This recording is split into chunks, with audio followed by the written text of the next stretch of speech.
5, 4, 3, 2, 1. You're now tuning in to True Way Gaming Podcast, hosted by One Way Soldier.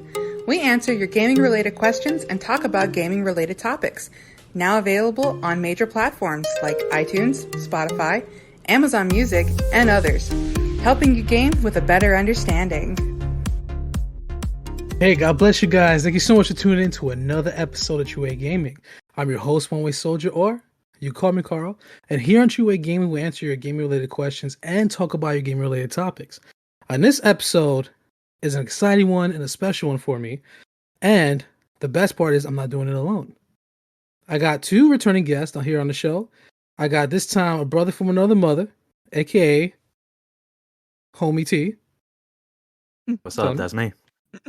That's right. And I'm actually going to use the saying right for the first time ever. A sister from another mister, Homie Caroline. Thanks, man. You're like a mister from another mister. I don't want that to die. I like that.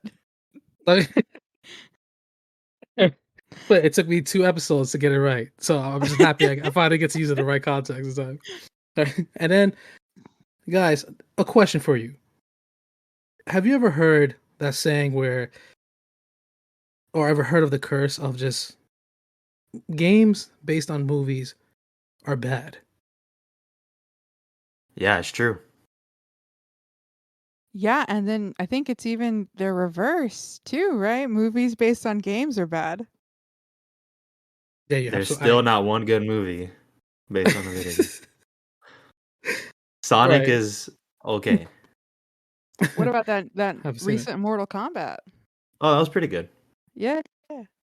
It was For the But longest we're waiting time, for a great one. yeah, for the longest Exactly. time, there was a history that movies based off games were not good, and then games based on movies were equally not as good. These are just two separate things that shouldn't be mixed together. So far, not very compatible. But here we are with Yeah, well, lists. to be fair though, the original Mortal Kombat movie, I think that was 1999. That one to me was an amazing film. It was awesome. Does it hold up? Like you saw it recently, or do you remember it being awesome because of the song? No, I saw it recently. Oh, It definitely held up. It holds up. Excuse me, today. I think if you go into that movie with like a critic's mind, yeah, you're gonna say like, "Oh, this movie is terrible." But if you go in with the mindset of a fan, and then put yourself in that setting too. What year did it come out, Carl? That movie? My memory, I think 1999. Yeah, so like put yourself into the shoes of a fan of that video game in the 90s, and you're seeing a franchise or an IP that you loved on the big screen. You're gonna be like, "Woo!" So I'm pretty sure fans. It's like that age-old war of critics hate it, fans love it kind of thing. Yeah, I mean, I loved it though. I really love it. Yeah, it's so good. And I want the new Mortal Kombat to be great. Like Tony said, it was good, but it wasn't great. Mm-hmm. And I have a list long, of complaints that I won't get into. But Mm-hmm. on this episode, though, we are actually going to be proving the contrary, at least in our opinions. That even though the majority, I would say, of games based on movies are horrible, there's actually quite, for me, a lot of games that were based on movies that were completely awesome. And we're going to actually list here on today's episode. And you guys have your own list as well. And also, we did not discuss each other's list. Like, I don't know what you guys have on yours. You don't know what I have on mine. Maybe Tony knows a couple because, in a previous episode, maybe. You'll definitely know what I have on mine, at least one. At least, yeah. And, I'm excited. It's a fun topic, I think. And also, listeners, if you hear any of these games, you definitely have the console for this game, recommend that you check it out. All right, so let's see who's gonna go first.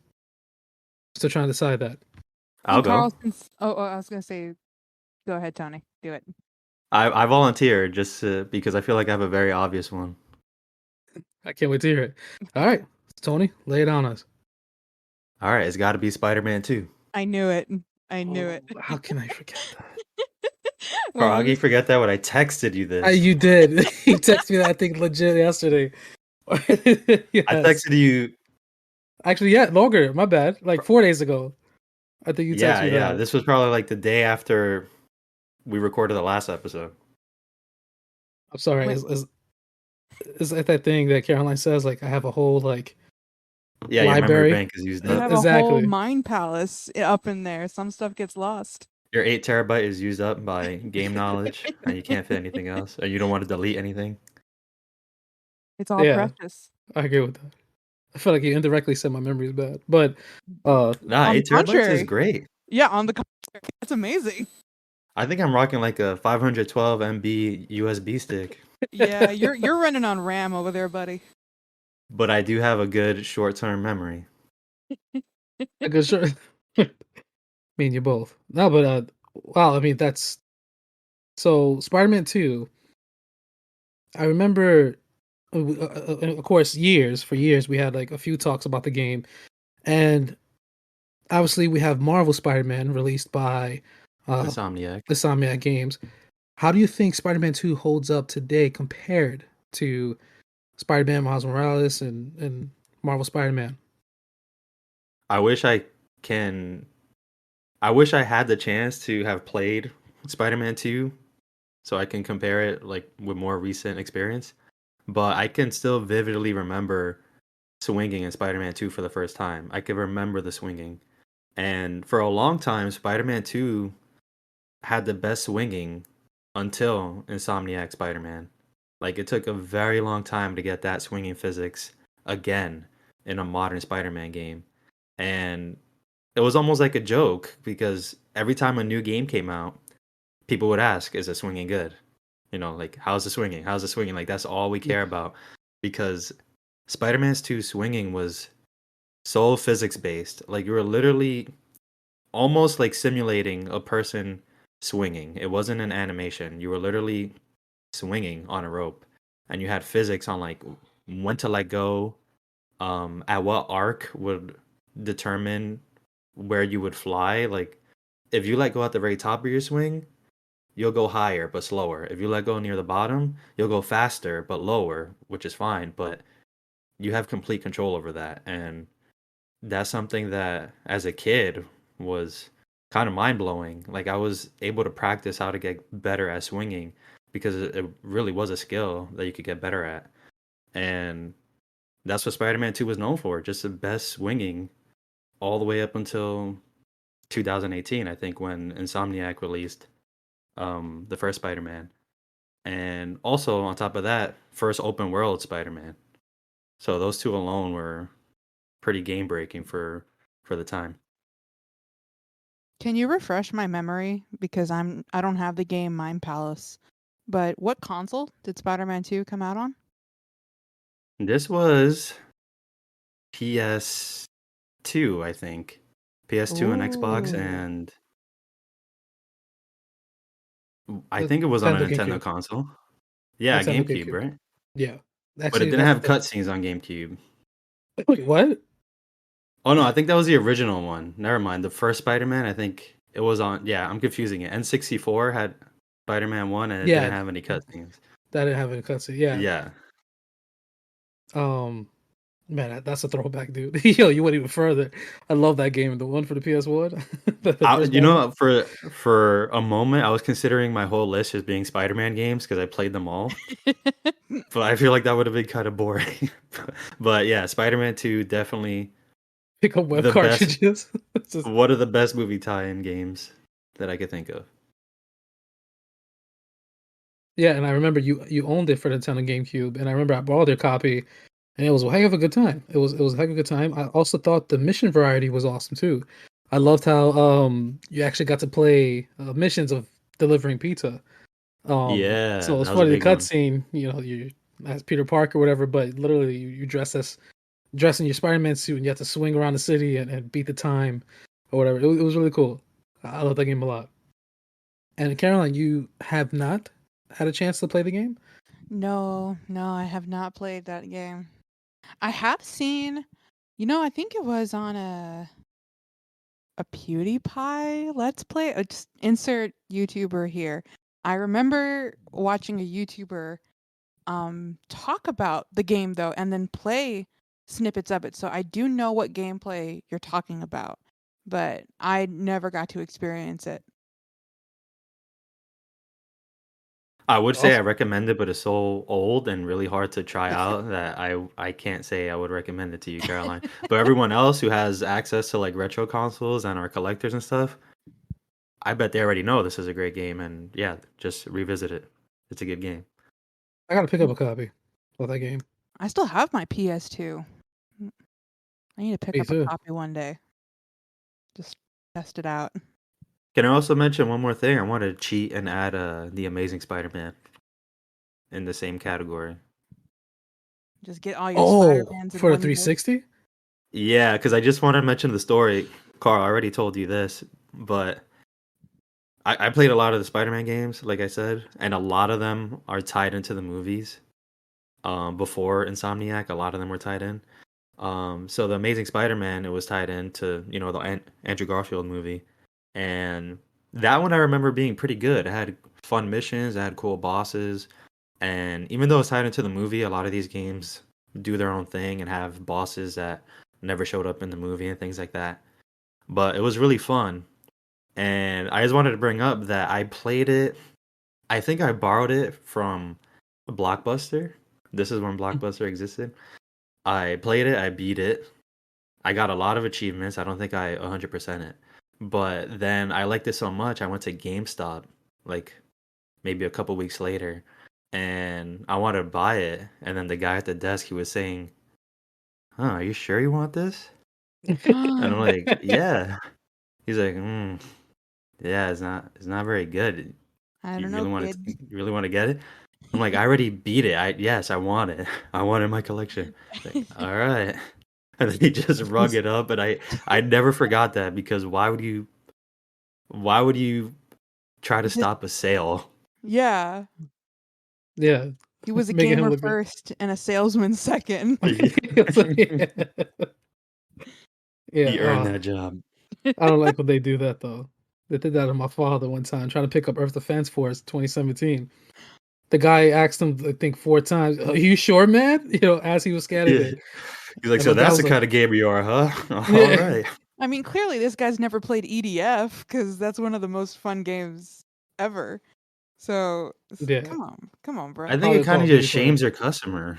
Like even Yeah, if you could kind of if they seem a little bit uninformed, then yeah, you can inform them like, "Hey, this game generally isn't the best in the series or whatever." But if you could tell somebody knows what they're doing and they're a gamer, don't shame them for the kind of games they like. What's up with that? Yo, if I play Barbie Spies, man, on the 360, Then and ring it it gets up, to fifty nine ring it ninety up, nine, no yo, I questions. loved Barbie it's Spies. a free 1,000 Gs, man. Just ring it up. Yeah, I need that for my game score.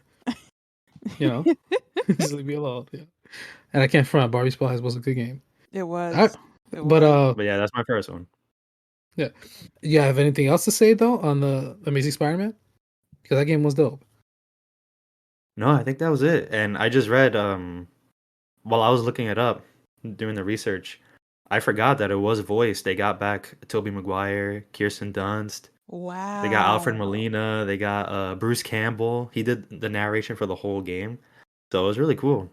That's really impressive because for a lot of these games aren't on my list because I didn't play all of them, but like for the Star Wars games, they did not do that. They got voice actors that just sounded very similar to the characters and had them like imitate them or Yeah, doing like kind of like impressions of them. So for the game to actually go all the way and get the actors to do it, I think that shows a real level of dedication that they were trying like in this game to make it a good one. It's not like this was just a cash grab like, "Oh, the movie's coming out, let's make a game." It was done So, by fans. yeah, it was done by exactly. And I people don't who think love it. anybody would have been upset if they didn't have the original voice actors either. I think they just went that extra step. Exactly. Yeah. Exactly. They handle it with care. It was dope, and I do believe the Amazing Spider-Man video game did take place after the first film. which was pretty dope. And you saw like Oscorp or whatever, and the robots and Rhino. I can't Oh remember. yeah, for the Amazing Spider-Man, yeah. Yeah, that took Yeah, it place right continues after the after the first film. movie. And I thought that was dope. And especially, oh my goodness, when you had to fight the lizard, I think, and you had to go like in the sewers or whatever, and there's like different mutated creatures. It was a dope Mhm. game. It was a dope game, and I highly recommend that. Matter of fact, I need to get that for my collection. And All you get gotta do that is as a turn bonus around game. and grab it from your library. No big deal. I don't have it actually. Tony, can I borrow it? I think I still got it, sure. Cool. All right, we'll talk more about that after the podcast. All right. All right, cool. So then the next game on Caroline, you want to go next? Yeah. So what's the first game on your list? The first game on my list is Transformers: Dark of the Moon. It was released on the Xbox 360. Now, chronologically speaking, in terms of video games, because Transformers: Dark of the Moon is Transformers 3 by Michael Yes. Bay, and I did play I do want to preface, I played all of the Transformers games that line up with Michael Bay's movies, but Dark of the Moon to me was the most fun because I remember there's this scene, it's like in a ruin or something, or not a scene, but there's a moment in the game where it's like in a ruin and you're kind of running around as a Decepticon, if I remember correctly. And I think I failed that mission like 5 times.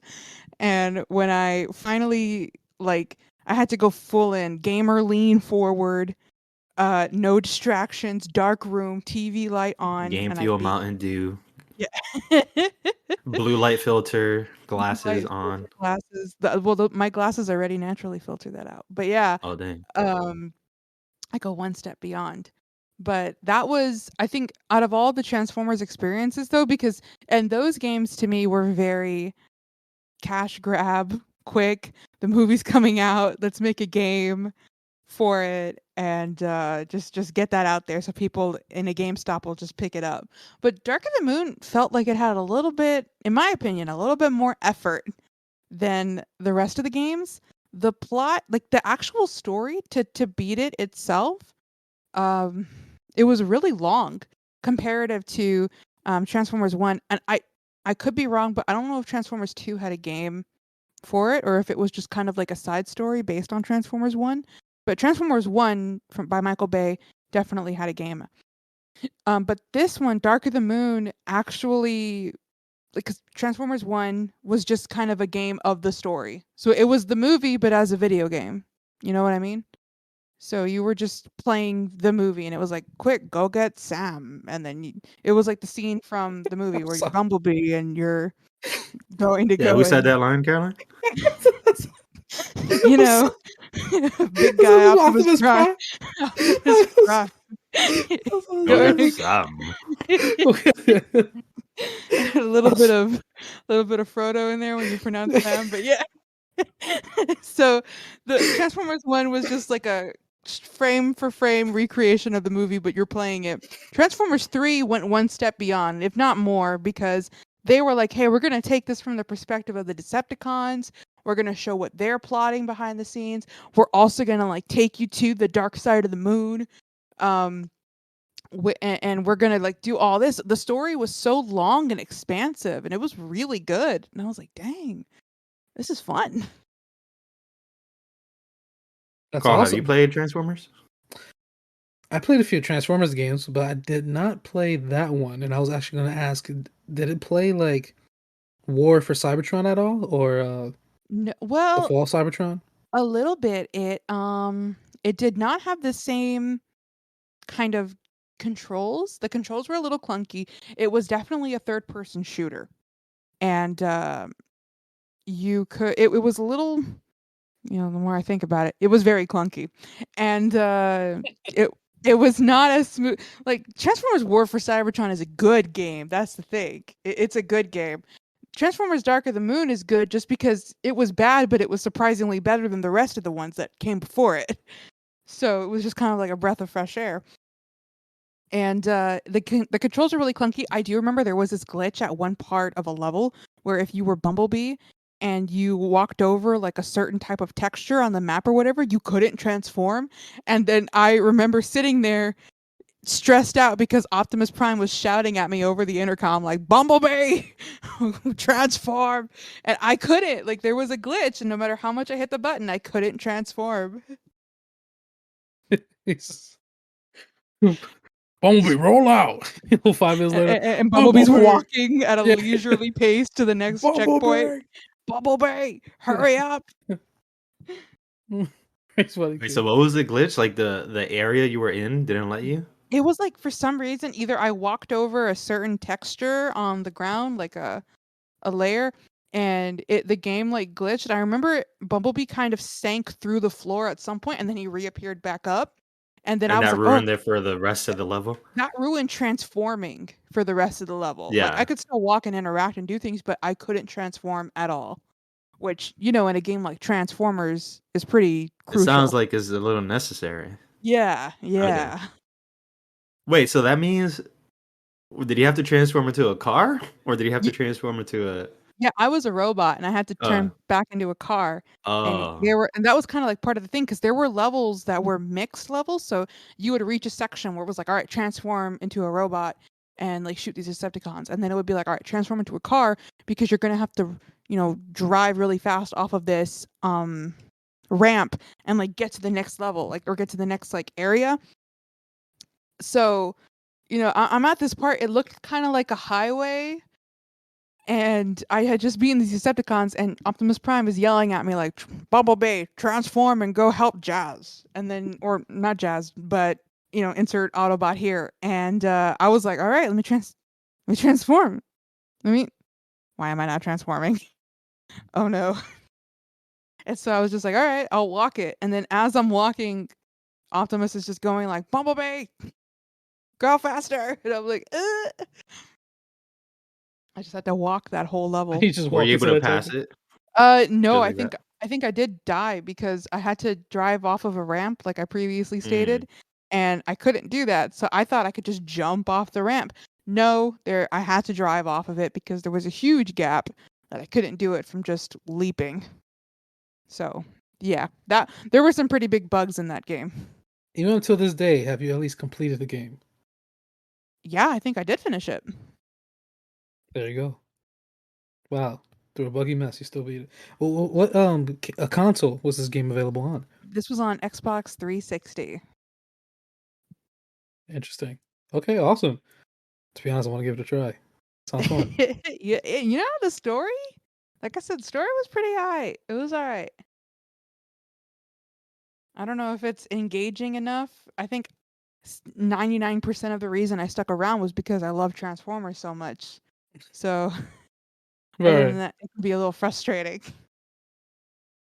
I definitely want to look it up. I'm curious. I want to check it out.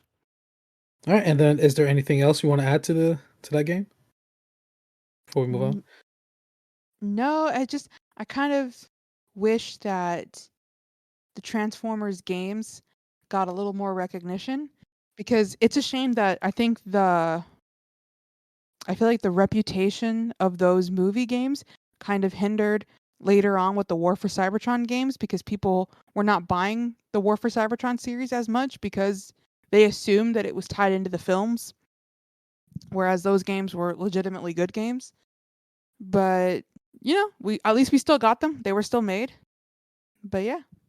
As you're speaking, I was trying to remember, because I think there's a couple of Transformer games that released on the Nintendo Wii, but there was one in particular that I really wanted because it played as a gun rail shooter, and I really want that because me, like my favorite kind of games are gun rail shooters, like Time Crisis 2, House of the Dead, etc. I'm a major fan, and that's my favorite kind of game. So when I did research one day, and this game played like a gun rail shooter, you still see Bumblebee, whatever, and you sort of like an over the shoulder perspective, but the game sort of moves for you. So it's like you're running cover to cover, and you have to take out all the set the bots, whatever. Like it's really dope. I still have yet to get the game though, but I really want it. Can you repeat that last? He said it right. I heard it. Did he? Yeah. We all know. Decepticons? It was Decepticons? Okay. It is called Decepticons, yes.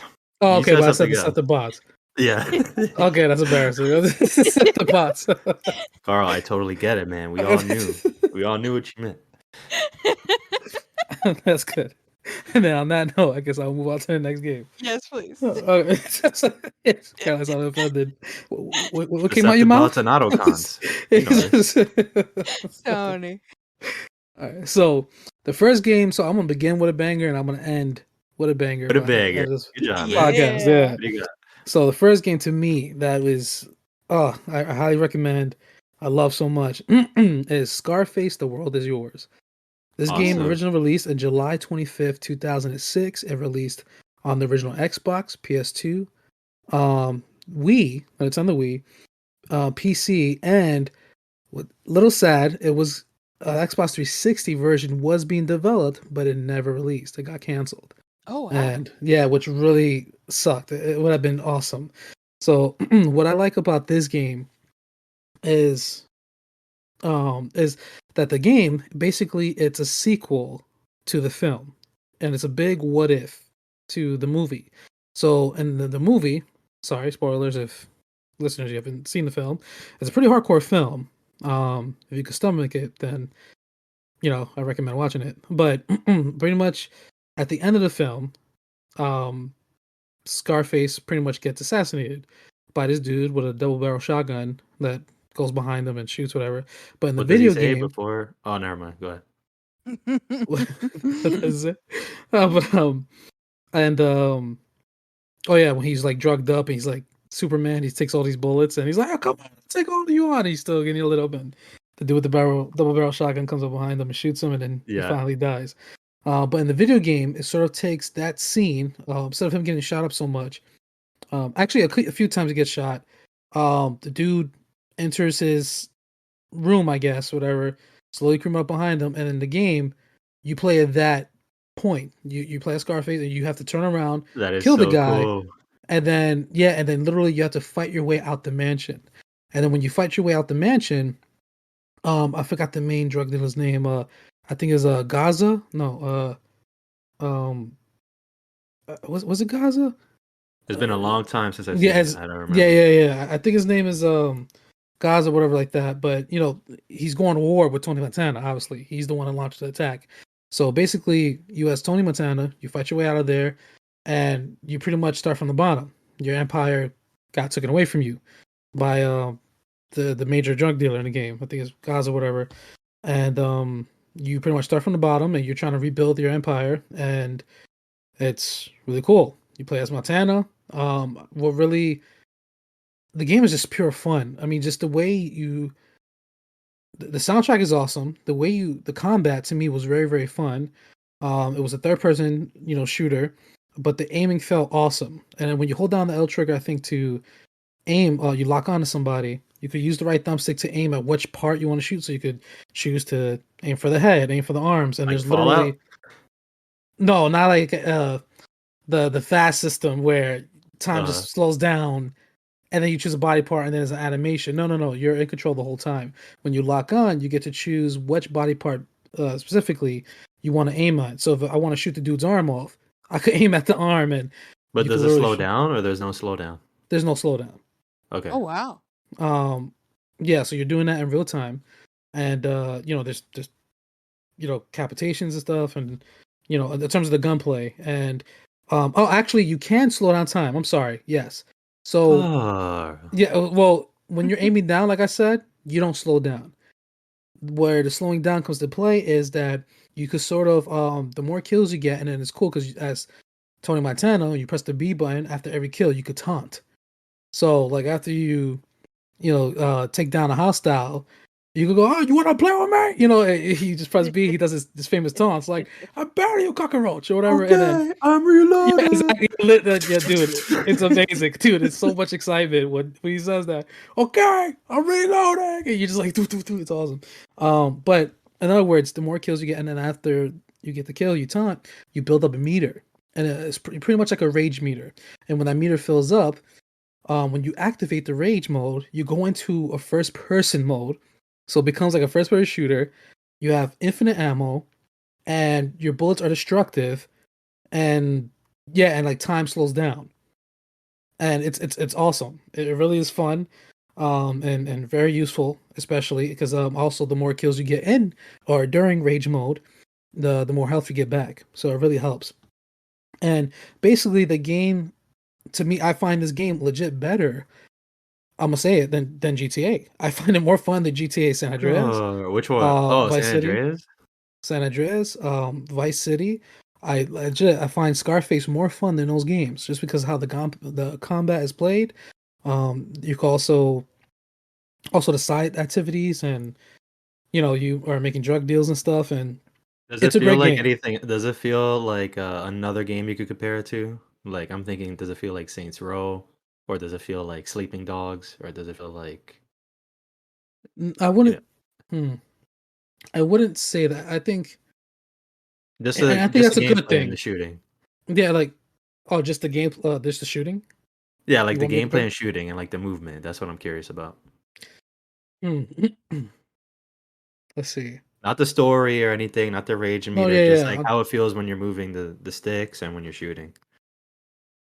It definitely feels great. And I say this in a good way though. It's hard for me to think of one in the top of my head because that's what I like about the game. It feels like its own identity. It feels like its own game. You know what I'm saying? Like when I'm talking about the combat wise. Like I'm not sure what I can compare it to, um, off the top of my head. But I think that's a good thing that I can't. Okay. Oh, it's like this game or it's like that game.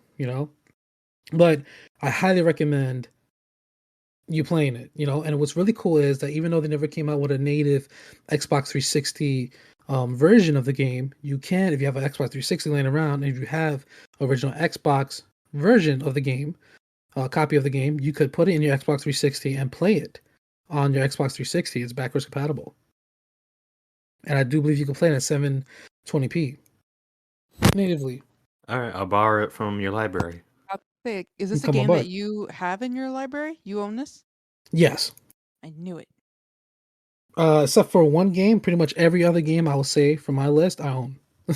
So That's literally, awesome. I'm talking from pure experience here, memory. So yeah, and then so this was a game that it had to be on my list. I could have not forget. To me, um it was hard to miss because this game is memorable and it really is really good, and I highly recommend it. Yeah, that's a good game, man. And I love that idea that he survives the end of the movie. Yeah, That's and and, awesome. and it's brilliant that they didn't just make a sequel to the film directly, and it's going to be like a 2-hour film or even a 3-hour film.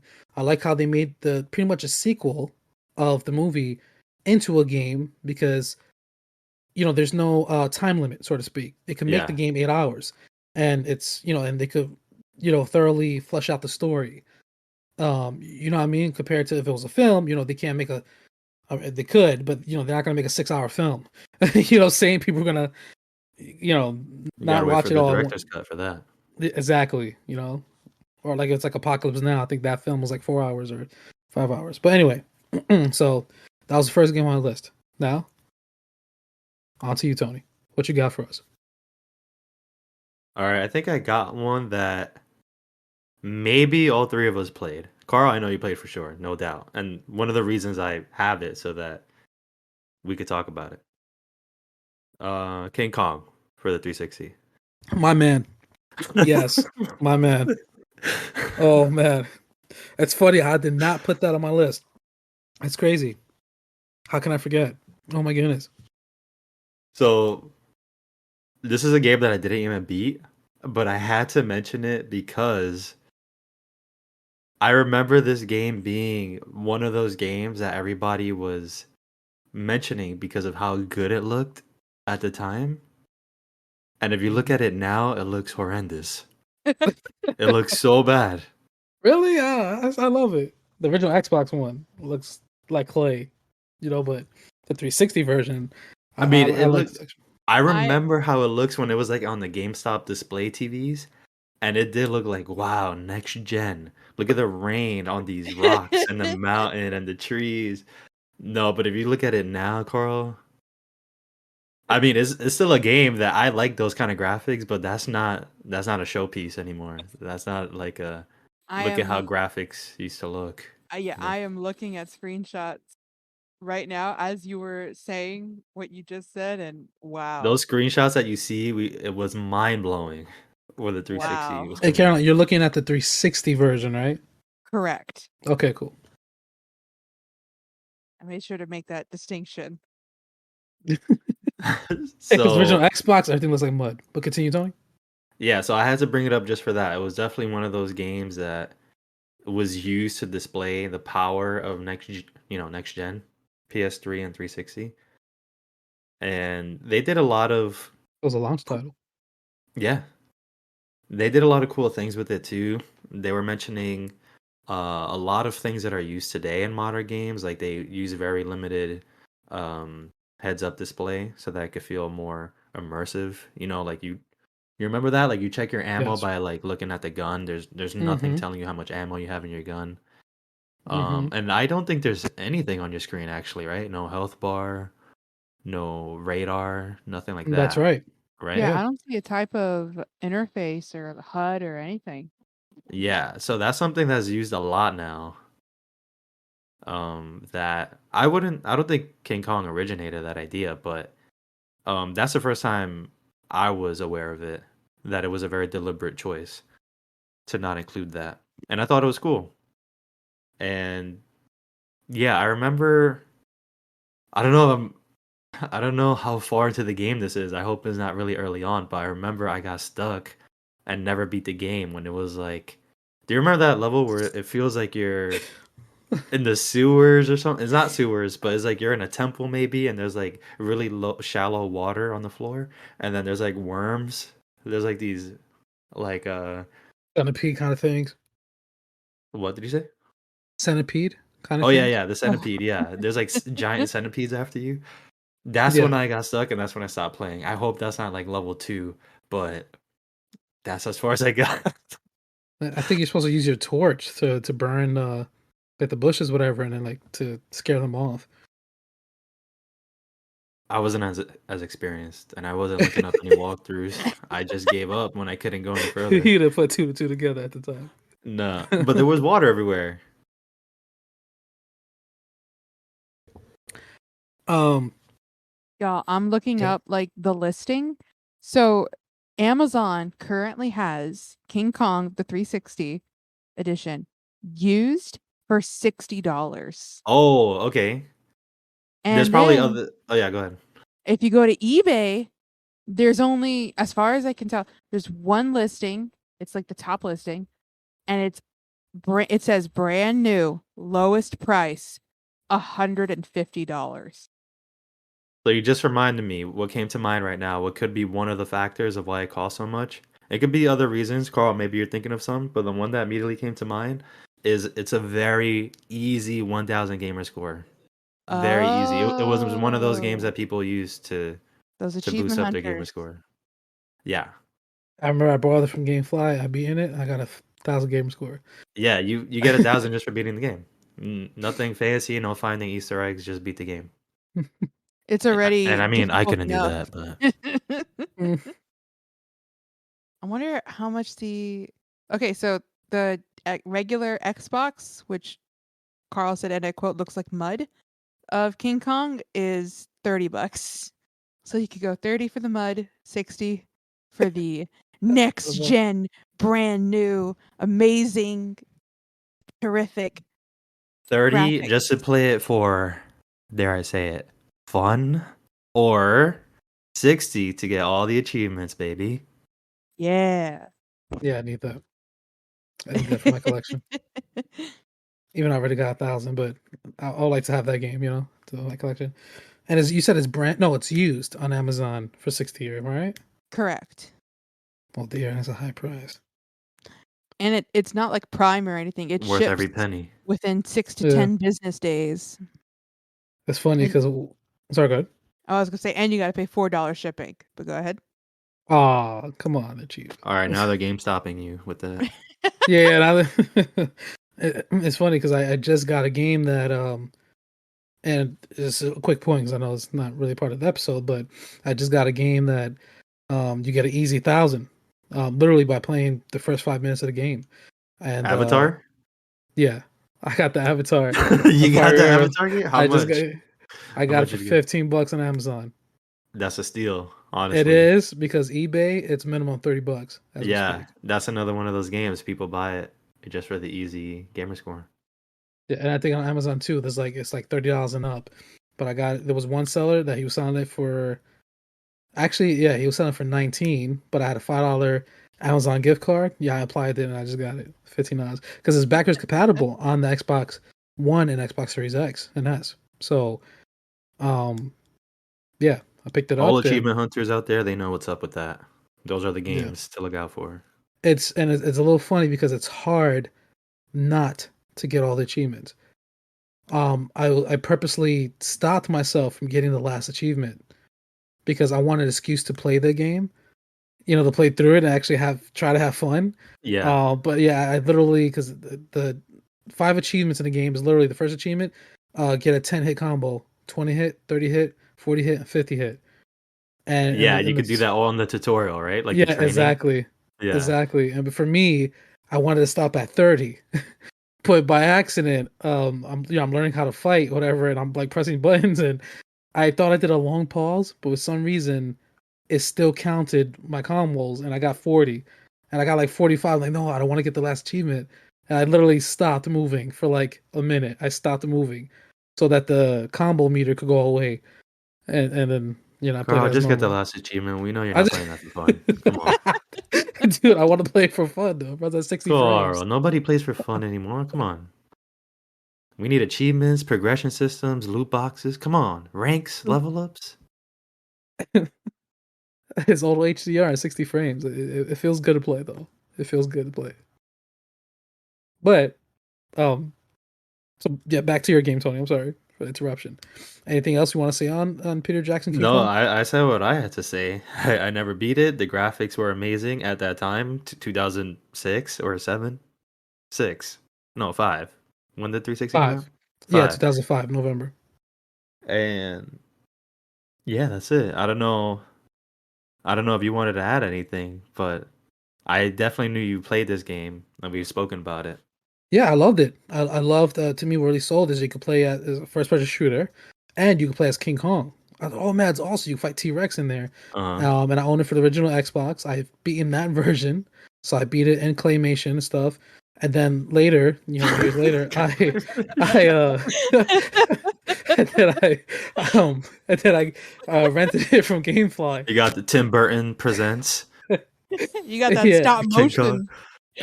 Yeah.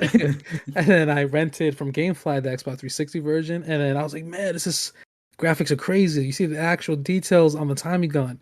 You know what I'm saying? The drum mag on a Tommy gun doesn't look like a clay pot. It actually looks like a drum mag, And I remember the But now it specific probably looks like a clay pot again. maybe. No, but Yeah. I remember the biggest change for me that blew my mind was the T-Rexes. On the Xbox 360, the textures on the T-Rexes where I'm like, yo, it looks so real. It looks like reptile skin. It's awesome. Where the original Xbox, that detail was completely absent. And It it looked looked like like a mud leather monsters. couch. Yeah. It looks like it looked like somebody took oatmeal and formed it into a T-Rex. I'll give original it Xbox that for these screenshots I'm looking at. That T-Rex looks really good. I was like, dang, that's not bad. Yeah, and I remember it blew my mind when I played the game. I was like, oh yes, a real dinosaur. This is so awesome. And playing as King Kong, just smacking him up, it was so satisfying. And then Caroline, I'm sorry, did you mention that you play the game at all or no? No, I have a feeling, before we started recording, Tony was like, "Oh, Carl, you're gonna know all these games on my list." In my mind, I was like, it's gonna be the opposite for both of y'all with me. I'm probably gonna know none of these games. You're gonna know 2 more on my list. See, you said that. You were like, you probably know this, and then you say King Kong, and I was like, I don't know. I don't know it. That's what I said, probably. But I did say you'll know the games on my list. You knew my first one, and I know you're gonna know 2 more. I guarantee you that. Okay. But I did like looking up these prices on like Amazon and GameStop and stuff. I kind of want to keep doing that as the lists go on. See what people value these games at today. You should be checking the Metacritic. That's interesting. Oh, that's a good. Oh, King Kong. 360 Metacritic. Y'all want to do a little Price is Right? You want to guess the score? That one, like 70. 85. Are we going for Price is Right or are we going for who's closest? Let's do Price is Right. Okay, if we're going Price is Right, then Tony won because it's 80. Oh, I was 5. that's a great score. Yeah. That's a good score. I was 5 points away. That's You were at 5 85. points away. Sorry, Carl. What was our rules? I didn't make them. I Rewind to when I said, let's do Price is Right. don't remember that show. The idea is that you don't want to go over. If you go over, then you lose. Oh, okay, that makes sense. All right, you want fair or square? I'll give it to you. Okay, so I guess Awesome. it's me next, right? Yeah. Yes. What you got for us? Okay, so for the remainder of my games are going to be really old. So the next game on my list is Chicken Little for the Game Boy Advanced. Gotcha. It's funny you said that because it actually just became backwards compatible on the Xbox One. You can play the 360 Really? version. Yeah. I might replay this. FEF So boost. So I'm not sure. Chicken Little, in case y'all don't remember, it is a Disney movie that came out during the Disney drought. This was when Disney was making not so favorable films. Chicken Little was considered one of them. It was not a box office success. However, I was young, a child, when that film came out, and so I liked it because it was Disney. And I had a Game Boy Advance. In red. I think it was a Game Boy Advance SD, one of those fancy ones. And I had Chicken Little on it, and have y'all ever Wait, played the SP or the Game Boy Advance? SP? The Okay. game, well, the one that you flip. Yeah, well, it Yeah, was that's called the me. Game Boy Advance Okay. SP. Yeah, Game Boy Advance SP. I had one of those, and do y'all remember a game called, was it Tack and the Power of Juju? Oh, that's a throwback. Yeah, that's a classic. No. Yeah. I was So- hoping you to say something super popular. That would have been funny. But, That was popular. Actually, had his own TV series. Tack years and the later. Power of Juju was really Oh, popular I at never the heard of it. time. I remember seeing the commercials for it on like Nickelodeon and stuff. And so this game, Chicken Little, is like an exact ripoff of that game, but it's just retextured to look like Chicken Little, the Disney That's what I was movie. gonna say. Yeah. So it's kind of like a platformer. I do remember it being really hard. I didn't beat it. Like I didn't finish it. I got pretty frustrated with it. But what was I trying to, there was this part where you're playing as like, there's a character called the Ugly Duckling, and she's like the best friend of Chicken Little. And you're going into like, because spoiler alert, there's aliens in the movie, and you're going into I had no idea. a spaceship. Yeah. I never saw it. Me either. We'll have to add it to the list. Sounds like a good film. I bet I it was liked great. it. I liked it a lot. I thought it was really funny. It might be considered cringe humor today. In fact, no, I think it is I'll cringe probably humor. like it. Yeah, you probably would love it. It's pretty I'll cringy. watch it. But there's this part in the game where you're the ugly duckling and you're trying to break into this spaceship and rescue a little baby alien that the crew, like the main crew of the movie, became friends with. And there's like a mechanic where you are on this like air lift, like you have to jump on this platform, and then the air would bounce you up and down, and you had to get off of it at the right time to make it to the next platform. And here's another glitch story. There was a glitch that you would clip through that platform, and so then I would just like fall to my death. And I was like, come on. And it was so frustrating that I didn't pick it up again. I didn't try to, power through it. I just dropped it and I never went back to it. But So would you recommend this game? if it has been this was on the Game Boy Advanced, so maybe on the Xbox, because it was released on, I'm looking at the Wikipedia article, GameCube, PC, PlayStation 2, the original Xbox, and the Game Boy Advance. I'm thinking on like the PS2 or the Xbox, maybe it doesn't have those glitches since those are like fully powered consoles compared to the Game Boy Advance.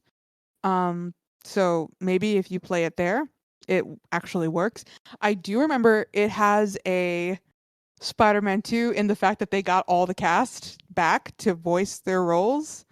With the exception of one character, I think that didn't the actor didn't come back, but it has like the original cast. The music from Chicken Little is in the video game, and the music is pretty good. It's like that kind of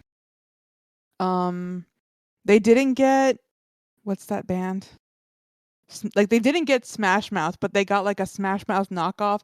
All the music around like 2005 kind of sounded similar to that, like that kind of punk Yeah, rock, but not grunge. really. Yeah, Yeah, or yeah, pump. Yeah, yeah, but punk not rock really. or whatever. Pop punk. Yeah, yeah, like yeah, pop punk. So they have all the music in the game too. So that's what makes it pretty cool. I think it has really good music. Wow. So like, did you hear like the music in 8-bit or? Sometimes Did, when you're playing a level, you would hear like there's this song that's called like One Little Slip, but you would hear ba, ba, da, ba.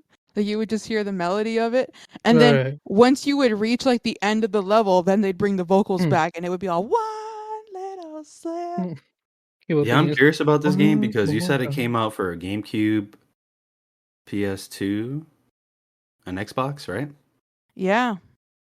And I know GBA games were oftentimes very different to games released on console. Like I remember with the Spider-Man game specifically, like when you got a new Spider game on console, the one that came out on Game Boy was like a side scroller or something. Yeah. Or like for the DS, it was like something completely different. So I wonder if you experienced the console version in some way or you experienced like the handheld version. And during this time, I'm gonna bet that you played a completely different game from the console version. I wouldn't be surprised because you're right. I completely didn't take that into account. I'm And looking you up. still get the game. Yeah, it's true. I'm looking up I guess the pricing, and the Game Boy Advanced is $20 on Amazon. And it's still they charge you like $4 delivery. But yeah, for some reason This is Disney. on the PS2, so it's $20 Game Boy Advance. PS2, it's $5. What? I'm a little I'm a little at a loss for that. It's like, huh. I think it's a crime not to buy it because of that price. This In is a compa- combination of Nintendo and Disney, the two companies who love to never drop prices and overcharge for everything.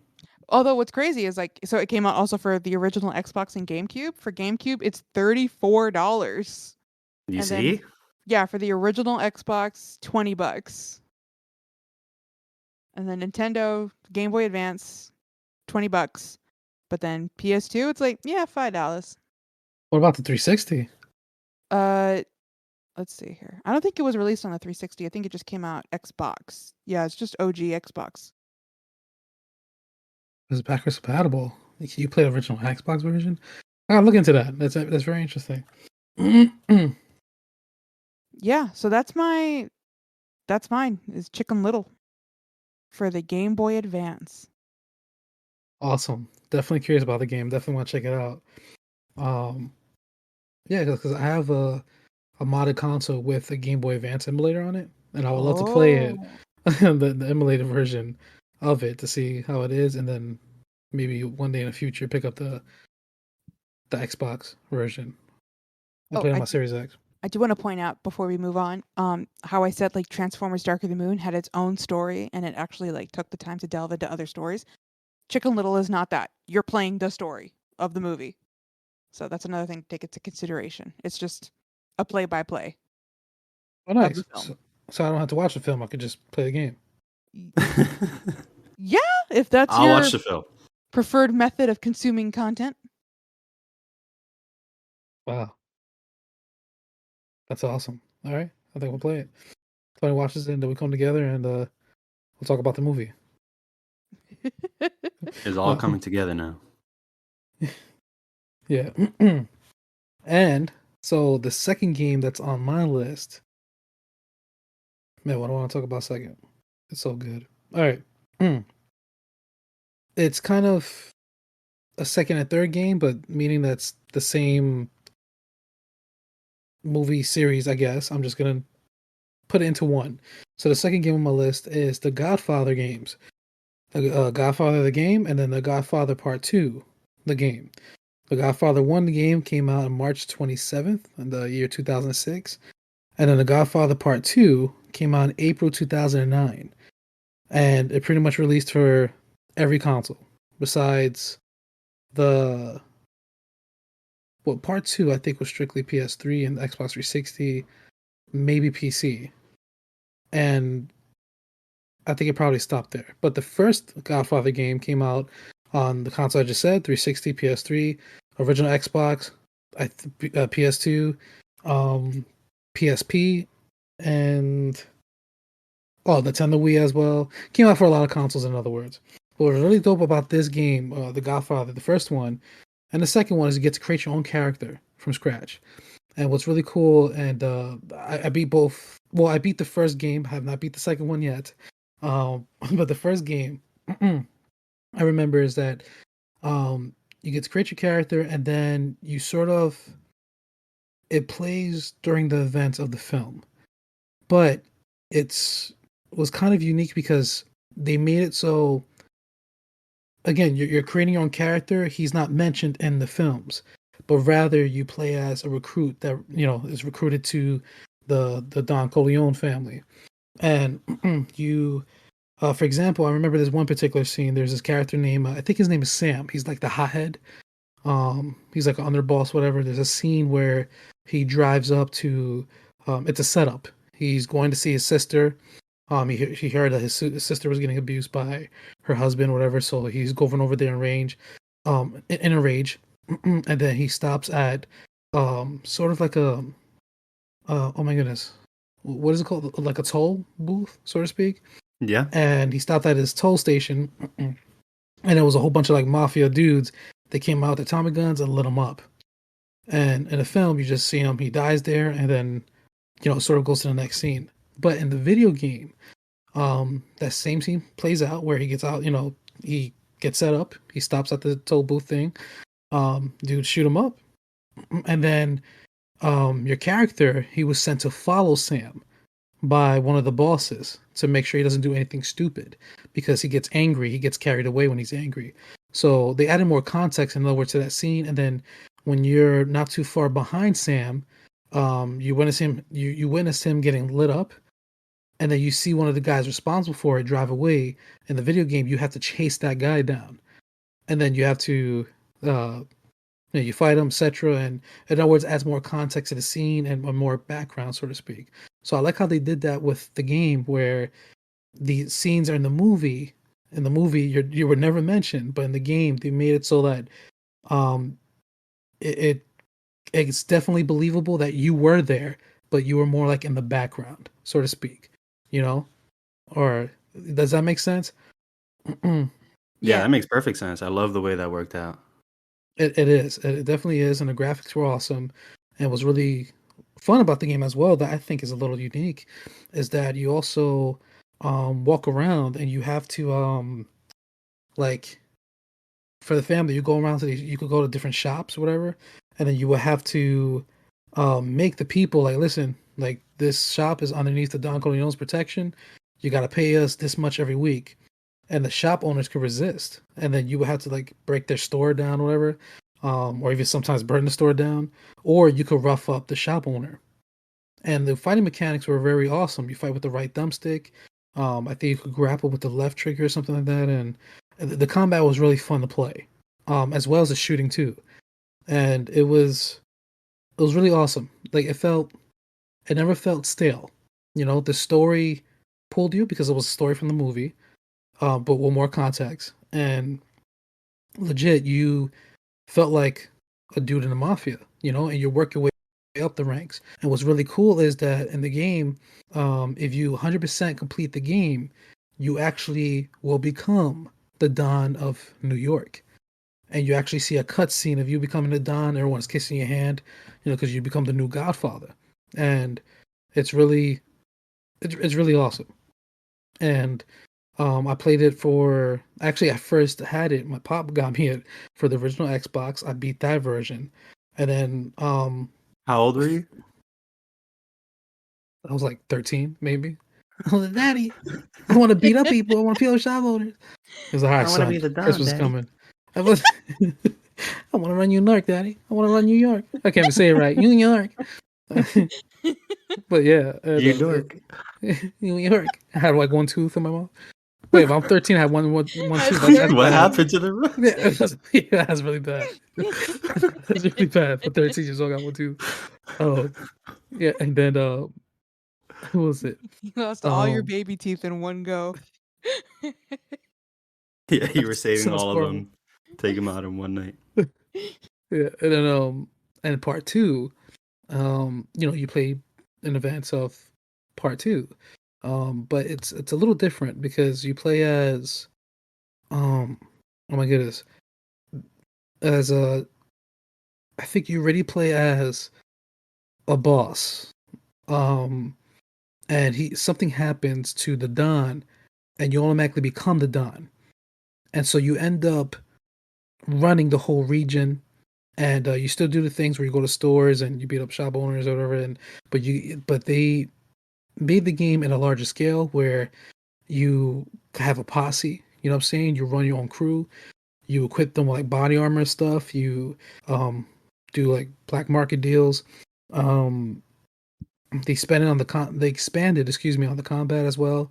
And then I'm trying to and they also added multiplayer to the game as well. So that game had online multiplayer, which was good if you were not hosting the game. And that was a little funny. That was a little controversial when the game came out because um, how the game played was whoever hosted the game and whoever's the second player that joined the match, those two players will become Dons. And how it works is that you become the Don of the battlefield in a multiplayer match. So it's like a bird's eye view, and then you give the objectives to the rest of the players what you want done. So you tell the people, oh, I want you to capture this business, right? And I want you to protect the business. And you point in different directions, but you're never playing as a character on the battlefield. The rest of the players are. You get what I'm saying? So it Yeah, so became only host a game if you want to direct If you want that other power. guys yes, to direct the other whatever. guys, That and Yeah, you sounds never take really shoot out a anybody. fun. crew, rob a Yeah, car or whatever. you can sort of think of it as a game master. You're pretty much being the game master if you host and or is the second player that joined the game. But the problem with that is a lot of people, there was hard to find matches because nobody wanted to host a game because they wanted to shoot. They wanted to be as the soldiers and shoot up the enemy players. But if I you just host a imagine game, you're like missing out. thousands of people waiting in a lobby for somebody to host. Yeah. The game just dies because nobody ever hosts. But no, I remember back at that time, I looked it up. That was a big issue. People wanted to play it, but nobody wanted to host it. They wanted to shoot. So it was a little weird that it was a good concept, cool concept, I would say. But I could definitely see because when I got the game, the servers were already turned off because I got it years later after release. But I could see it definitely with that concept, like, oh, it'll be fun to play like the first 5 matches as that. But I could see how it would be like, all right, well, I don't want to host the game anymore. Please, I just want to join the game. Yeah, You know what I I'm don't saying? blame them. Yeah, try it once and it's fine, but then after that, I'm sure you would want to control a character. Exactly. Yeah. But I'm I curious, is it open world? Are any of these open world? Yes. Yeah, but both games are completely open world. Oh, okay. And it's really dope. Open world, drive around. I think there's even like races and stuff. Um, and yeah, it's really dope. Again, I haven't been the second one, but the second one I know they expanded upon the first a lot. And it was completely awesome. I even played the PSP version. So the PSP version, it's funny because I mean it was a really dope version. It played like the original Xbox version where in terms of combat, you could aim and shoot, you could fist fight in there, as well. But the thing is, they stripped out all the sections of the game where you have to travel to one place to another because it was running on the PSP. so it was too much, I guess, on the GPU, I guess. So legit, where missions were, oh, I want you to follow this guy, go get him. Literally, you just see a cutscene of that cutscene end, and then it just teleports you to where you need to be. You know what I'm saying, on the PSP version, which I didn't mind. It gets you straight to the action. Yeah, you gotta do what you gotta do to Exactly, get it it running on pulls there. exactly, and yeah, highly recommend that game. It's literally it's one of those games where I say it does well in being its own game. You know, of course, I think any open world shooter or any open world action adventure, I guess people will say, "Oh, it's like a GTA clone." But with this game, just like what I mentioned with Scarface, it does a great job in keeping its own, making its own identity, and keeping it. You know, when I play, I'm like, "Oh man, I had never had the thought of like, oh yeah, this plays as Vice City or this played as San Andreas." You know, it plays, it has its own feel to it, and it still holds up very well today. I love it, and it's on That 360. that's So awesome, and, I guess the people who've played it agree with you, because on Amazon, it's full priced for Xbox 360. It's $60, for just the and first game, just the first game. It's $60 and it's used $60. oh man, I didn't get it when it was that price. I think I Yeah. got it from like when it was 20. In comparison, The Godfather 2 for the 360 is 48, but that's still a lot for a 360 game, and it's used. To pay $48. So that tells Yeah, me word. that a lot of people like it and they're looking for it. Are And these back compat? No, that's what broke my heart. Ah. That would have been amazing. So they're that expensive and they're not even back compat? That's yep, interesting. yep. Word. Oh, and just one quick thing, and then we move on to the other game. It's funny because it was, again, it released in 2006, in March. So a couple of months after the 360 released. A year later, the PS3 version came out, and that was sort of like a definitive edition, had better graphics, and they added a little bit more stuff to that version. But the PS3 version had no trophy support. Oh, As to wow. where the 360 version, there was achievements. So that was a very like eye opener. Like, what? Like, why not? And Yeah. If they already have the achievements made, you would think that at least they would just, you port it know, over yeah. trophies. What year was it ported over? Because 2007. Wait, yeah, I think it was 2007. It's called the Godfather, the Dawn Edition for the PS3. The Dawn. I'm trying to think. Remember, the PS3 had trophies Late, added yeah, in later. yes, but when this game came out, there was trophy support. So, wait. Okay, But so was it still relatively new? this is It was PS3. sorry, I'm, PS3. tr- I'm trying to see, when did the PS3 release compared to the Godfather release? Can do a little, the Dawn edition. Yeah, so the first Godfather game came out, well, for the 360, March 27th, 2006. And that's true. So it came out when the trophies were added late, but the thing is, at that time, games that when I do believe there was a few games where it launched, it didn't have trophies, but there was an update to where it did add trophies. And even then, it's a little funny, I guess, or a little bit of a head scratcher because the 360 version had achievements. You know, why not That's true. port over I was to the forgetting PS3 that part. version? Yeah, they already had a system in place of what they wanted the challenges to be to get the achievements. So Exactly. yeah, they could easily have done that for the PlayStation as well. Yeah, and this was sort of like an ultimate edition as well because that improved graphics and that some stuff. Huh? I don't know. I It's mean, hard to say. there is a little bit of Laziness? an there's a little bit of an overlap where PS3 was released November 17th, 2006, and then the Dawn edition came out March 21st, 2007. So there's roughly 1, 2, 3, 4, 5 months in between. How long was that gap that the PS3 didn't have achievements? I believe it never had achievements. Or trophies. I mean, not trophies. Like they never updated it to have trophies, even to this No, day. no, like the console itself. When did it get trophies? Oh, That's the question. That's a good question. I didn't look that up. Yeah, I'm not sure. I'm sure we could definitely easily Google that. Like, I'm doing when that was right trophy support added for PS3? But I thought that was an interesting fact. I'm waiting on the results. I know, Caroline, you're on that, right? Oh, okay, I'm okay. I'm on it. That's why we're quiet. All right. Well, I'll tell you what. Y'all want to guess the Metacritic score while I'm looking this up? For the Godfather game, Yeah, Oh, now I'll say 80. Carl. I don't want to lose again, so to be safe, I'll say 80. Both of y'all have lost. It's 77. Wow. That's because it didn't have trophy support. I knew it. So King Kong got rated better.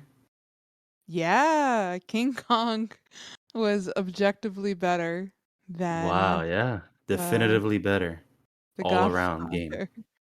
Wow, who knew? Okay, I got it.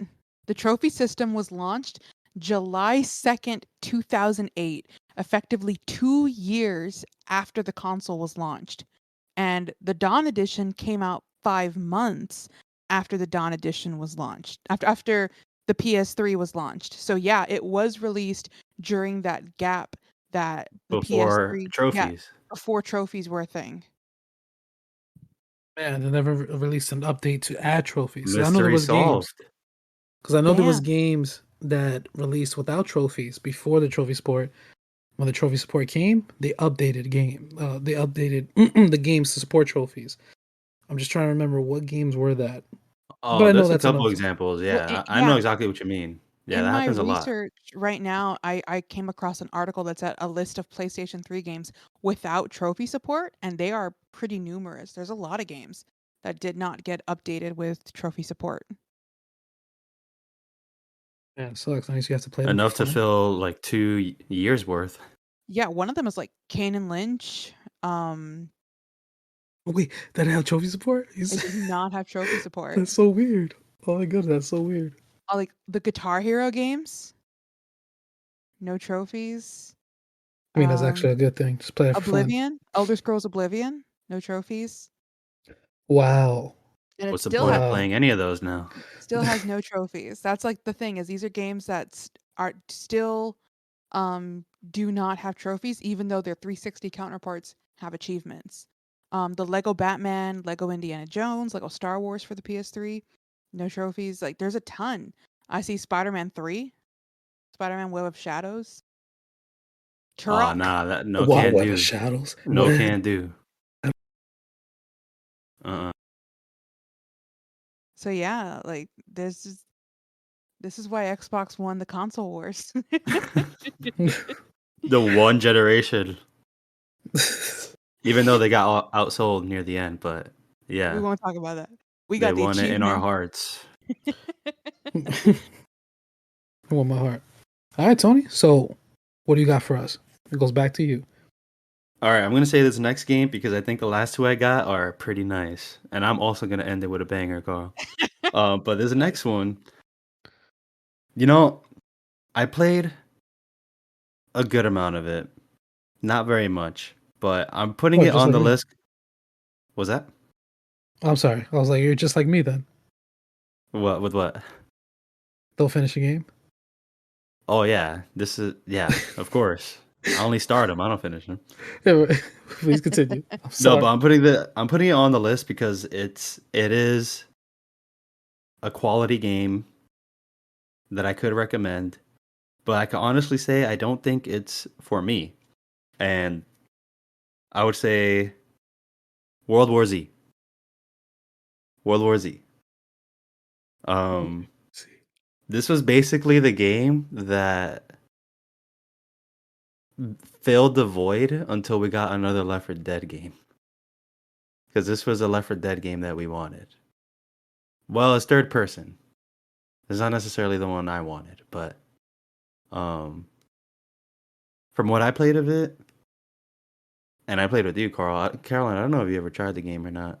No, she No, it's never a did. zombie game, No. right? So Yeah, that's a big no. Oh my god. that's a big no. Back for Blood. Back for Blood is a recent courageous decision I have made. That's a big no. And World War Z, I think, is less bloody than Back for Blood. It doesn't Oh, even have definitely. blood in the title. I was a different person back then, comparative to when You've been ruined. I met you two. This is a problem. We have to correct this. No, wait, I want to finish Back for Blood. Don't do that. I want to finish it too. We're on the last act. What are we But waiting anyways, for? World War Z. World War Z. I wanted to mention it because it wasn't for me, but I really could see how it's a solid recommendation for just a good co-op game to play with friends, shoot up zombies, and they really deliver on how many zombies they can have on screen, just how you would see in the movies as well. Like literally climbing on top of themselves over walls and on buildings and things like that. You see that in the game. They really deliver on that. And it's still getting updates as well. The last one they added first person mode, which I haven't tried, but a lot of people are still enjoying it. I don't know what the player base looks like now with Back for Blood, but this is definitely a game movie tie-in that wasn't just like an afterthought. I think it was a well-made game. It definitely is. I got the trailer on while you were explaining that. This looks insane. There's so really is many awesome. zombies. Yeah, they did an awesome job. And the cool part is that they made an Xbox Series X version and PS5, and it's called the World War Z: The Game of the Year edition. If you have, even if you have it for the Xbox One, you could pay $20 to upgrade to the Game of the Year edition, and that one featured a first-person mode, which really adds to the, I'll say, a horror element to, like, oh my goodness, there's Yeah, hundreds of zombies in 100%. front of me, exactly, and especially when you see the Have you tried special it? effect. The first person, no, because even though I got upgraded to the Game of the Year, or at least there was an update for the Game of the Year edition, I have to buy the Game of the Year version pretty much to access the first person mode. You A confused me a strange. little bit with that. Yes, so in other words, there was an update. So I have the base game. So from when the game first came out. Mhm. So I put that in. It's an update where at the main menu it will say World War Z Game of the Year Edition. So I will see that on my screen.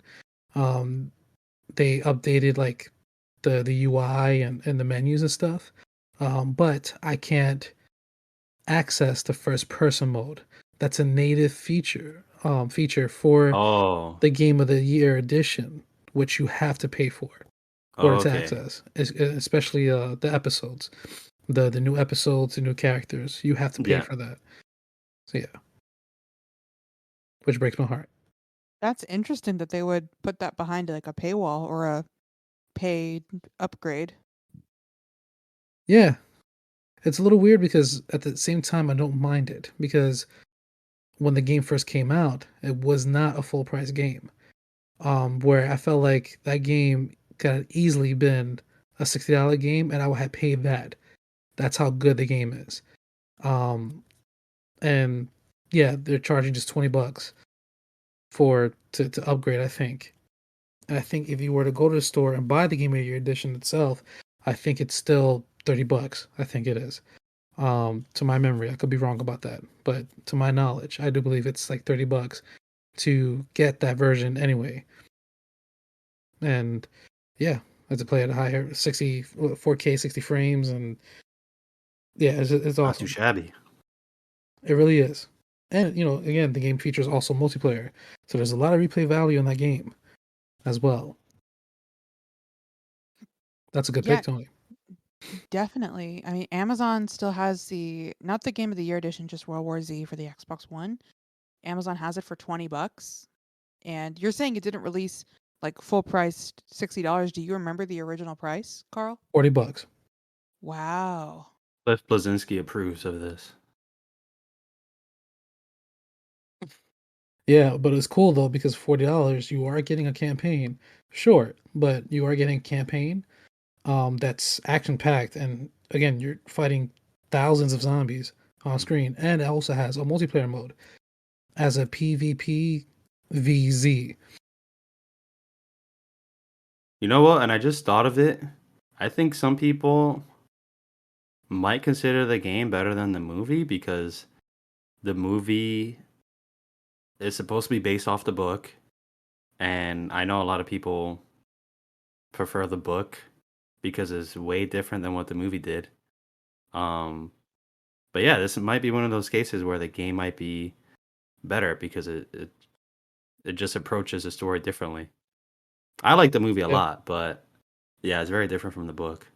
I didn't see the movie, but I think it's really good that the developers of this game knew kind of the target audience for zombie games. They were like, hey, you know what? What's a really successful type of template for a zombie game? And that's like Left 4 Dead. So let's kind of take that concept and then really infuse it with the story of World War Z. And it looks like they melded it together really well. Like just from what I'm looking at right now from gameplay, it got a pretty good score on Metacritic as well. So people seem to contain with that. Yeah, it has very solid gameplay. Very awesome gameplay. Highly recommend it. Y'all want to guess that Metacritic score again? Redemption round? Carl first. 80. 81. Let's hear it. Both of you failed again at 73. Dang it. Man, these games suck. We have terrible games on this list. I didn't guess I even like dare bad look up games. the Metacritic for my games. It's going to be like 0. What's Spider-Man 2's? Did we look that one up already? No, we No. didn't. Here, hang on. Watch that be a 94. Y'all start guessing while I write this 94 for Spider-Man 2. 94? 94. It's got to be at least in the 80s. I'll say 85. Well, but that'll be nostalgia because I don't think the game is all that great story-wise. It's just really good gameplay. Yeah, but that's the point of the game. At least I'll say. I would say definitely always gameplay, but you know these people. They like stories and stuff. I want to make sure I'm getting the right one because it's like giving me results for Amazing Spider-Man 2. Not that one. So even if it's not Xbox, this is Spider-Man 2 for the PS2. Is that the same game? Yeah, it came out on PS2. Okay. So I have the score. Okay. What was your guesses 85. again? 94. Both of you are wrong again. It's 80. I'll take 80. Yeah, I'm happy. I'm not. Yeah, I'm happy with that score. Yeah.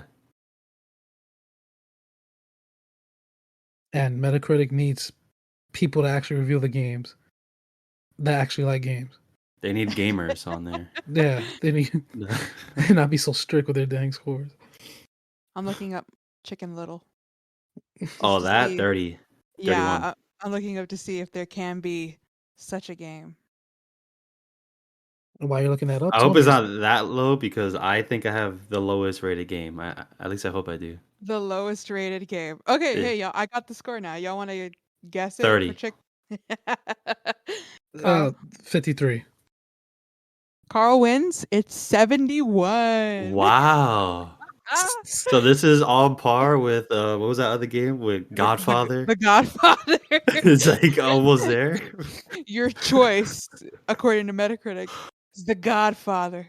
Tony Montana. All right, the only good news I see from this is that I might still have the lowest rated game. Disney's Chicken Little.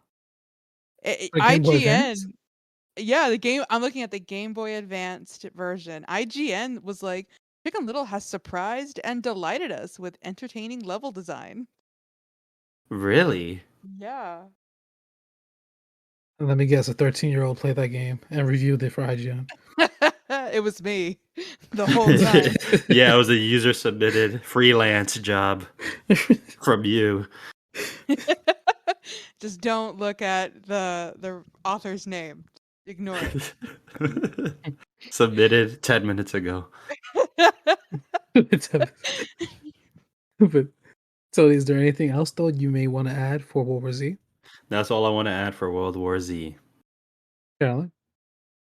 That's all I want to add for World War Z. Awesome. So, what's your next game, Carolyn? What you got for us? It's another Game Boy Advanced game. Beautiful. I see a It's- trend. Yeah, you're gonna see it. Shark Tale for the Game Boy Advance. Oh boy. Now, Watch If this be y'all- like a 80 on Metacritic. But yeah, go ahead. if y'all remember the plot of Shark Tale, for those who have or haven't seen it, it's about a fish who tells a As Will lie. Smith? Yeah, played by Will Smith, who Doesn't it also Tell- have Robert De Niro in there? it does, and it also has Jack Black Wow. and Renee Zellweger, Angelina Jolie, a Oh, lot what of a all stars. cast. An Yeah. all-star cast. All-star cast in this film. I think Patrick Sykes is in it too. Like there's just a lot of people in this movie that are very famous. And it's a liar revealed trope. So the story starts off where he tells a lie that he killed a shark, and so the whole underwater is like calling him a shark slayer.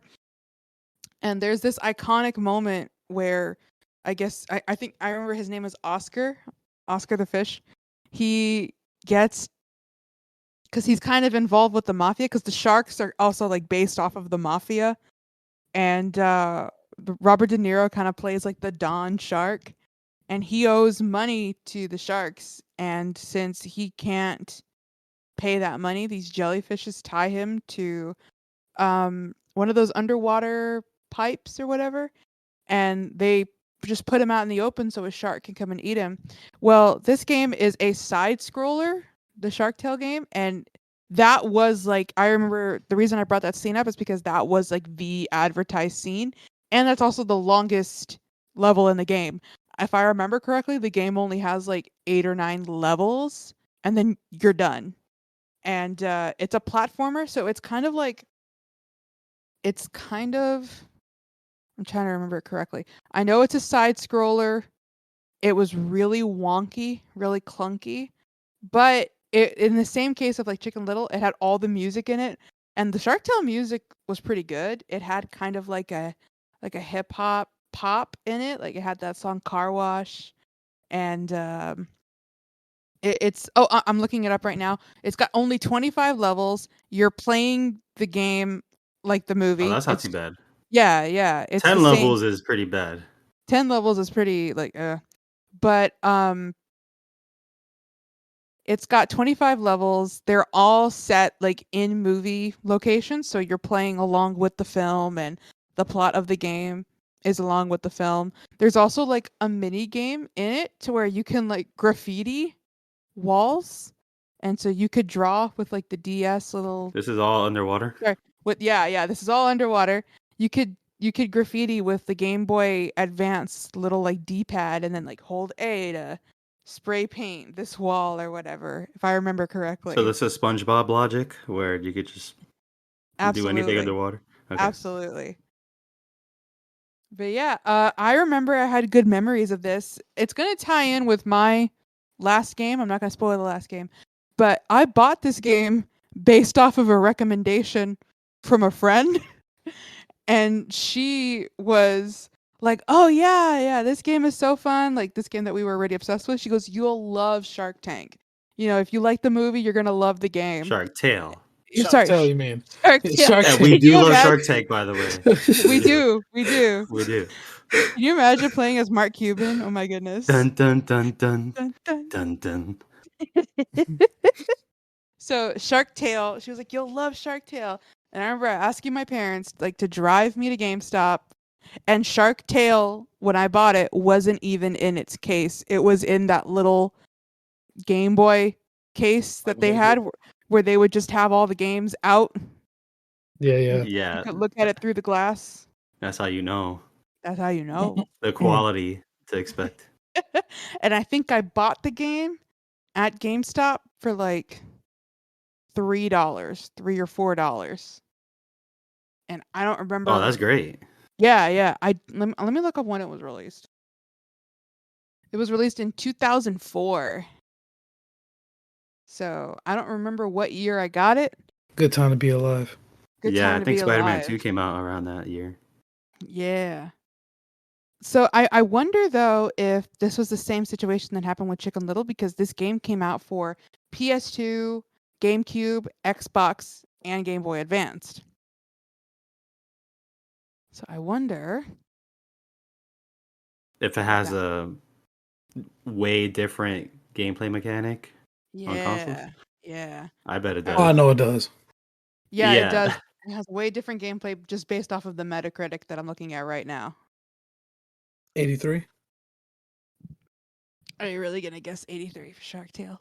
Better than the Godfather? Oh wait, is it less on consoles? No, I It's think it's more. it's higher on consoles compared to Game Boy Advance. So what, 75? Is that both of y'all's official guess? I'll say 75. I forgot the Game Boy Advance rating. But yeah. 83. Final stance. Both of y'all have really high hopes for this game. Nah, it's a 63. Dang. Wait, but that what? I'm confused. Oh, I think that was a Chicken Little score. I'm getting them confused now. The Chicken Little score was high, but Yeah. That's why I was confused. Okay. the Shark Tale for the Game Boy Advanced is. What about the Shark Tank game? How much is that? Is there a game for Shark Oh, Tale? I'm kidding. No, I have no idea. I would play that in a heartbeat. You got to pitch to It's a Jaws Cuban game. Yeah. by matching the like words or whatever, and then that makes a product. It'll be like Mass Effect dialogue. You have to choose the right things to say to Mr. Wonderful Exactly. And if you and not piss haven't him said off. it, if you haven't said enough right things, you can't unlock like the special negotiation option. Yeah. It grays that out, so you got to either walk away or take the deal. That's absurd. They want like 30% equity. I'd rather be a shark if they're making a game. Yeah, but then we're gonna have the same situation as was it the Godfather with multiplayer? You know, you're gonna want to be the shark, but then every now and then you're gonna want to be the guy that pitches. No, but I think in this case they're both fun to be on both sides. And they could be like, for that reason, I'm out. But then you're basically watching Shark Tank, only now you're Interactive. you're Shark Tank. interacting. Like I already kind of do that when I watch Shark Tank. They're in You the middle of the interact? pit. Well, they're in the middle of the pitch, and I'm already looking at my brother, and I'm like, yeah, I'm out. This is not a good product. Yeah, but in a game you can actually like try the product. Can you imagine being the developer for this game that you have to sit there and think of all of these products for the player to decide if they're in or out? They should just use the products already in the show. If they're gonna use the show's name, they should put the Scrub Daddy in there.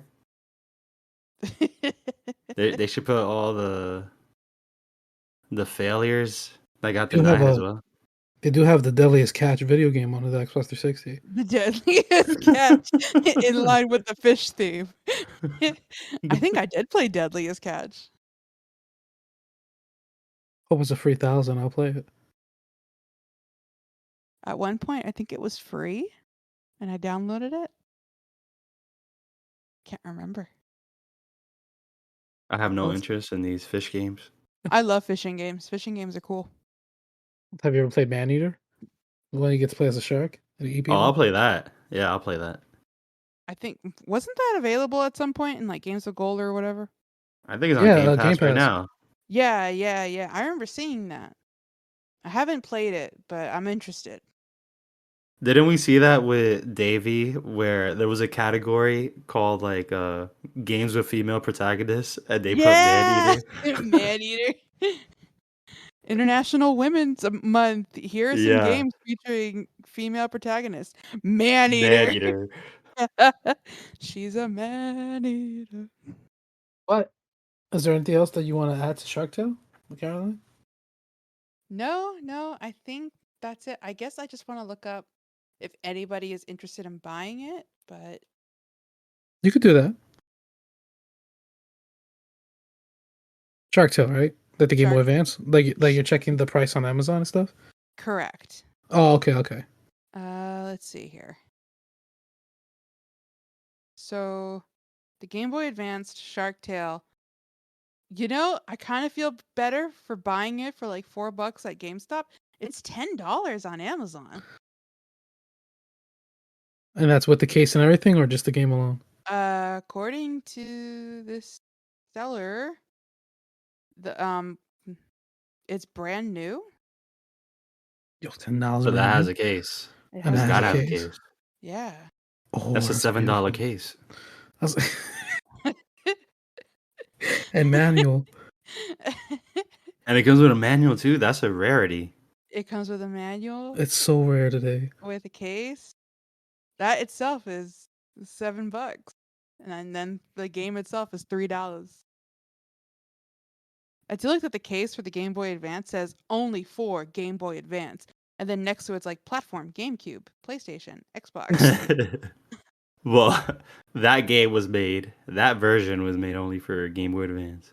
Yep. I'm looking at like the trailer on Metacritic, and I forgot there's like a dancing mini game where you could dance by pressing the buttons along with music from the movie. Yeah, rhythm And there's style. and there's only one iconic song. So I'm trying to remember if there was any other song that they could use for that game mode in this game.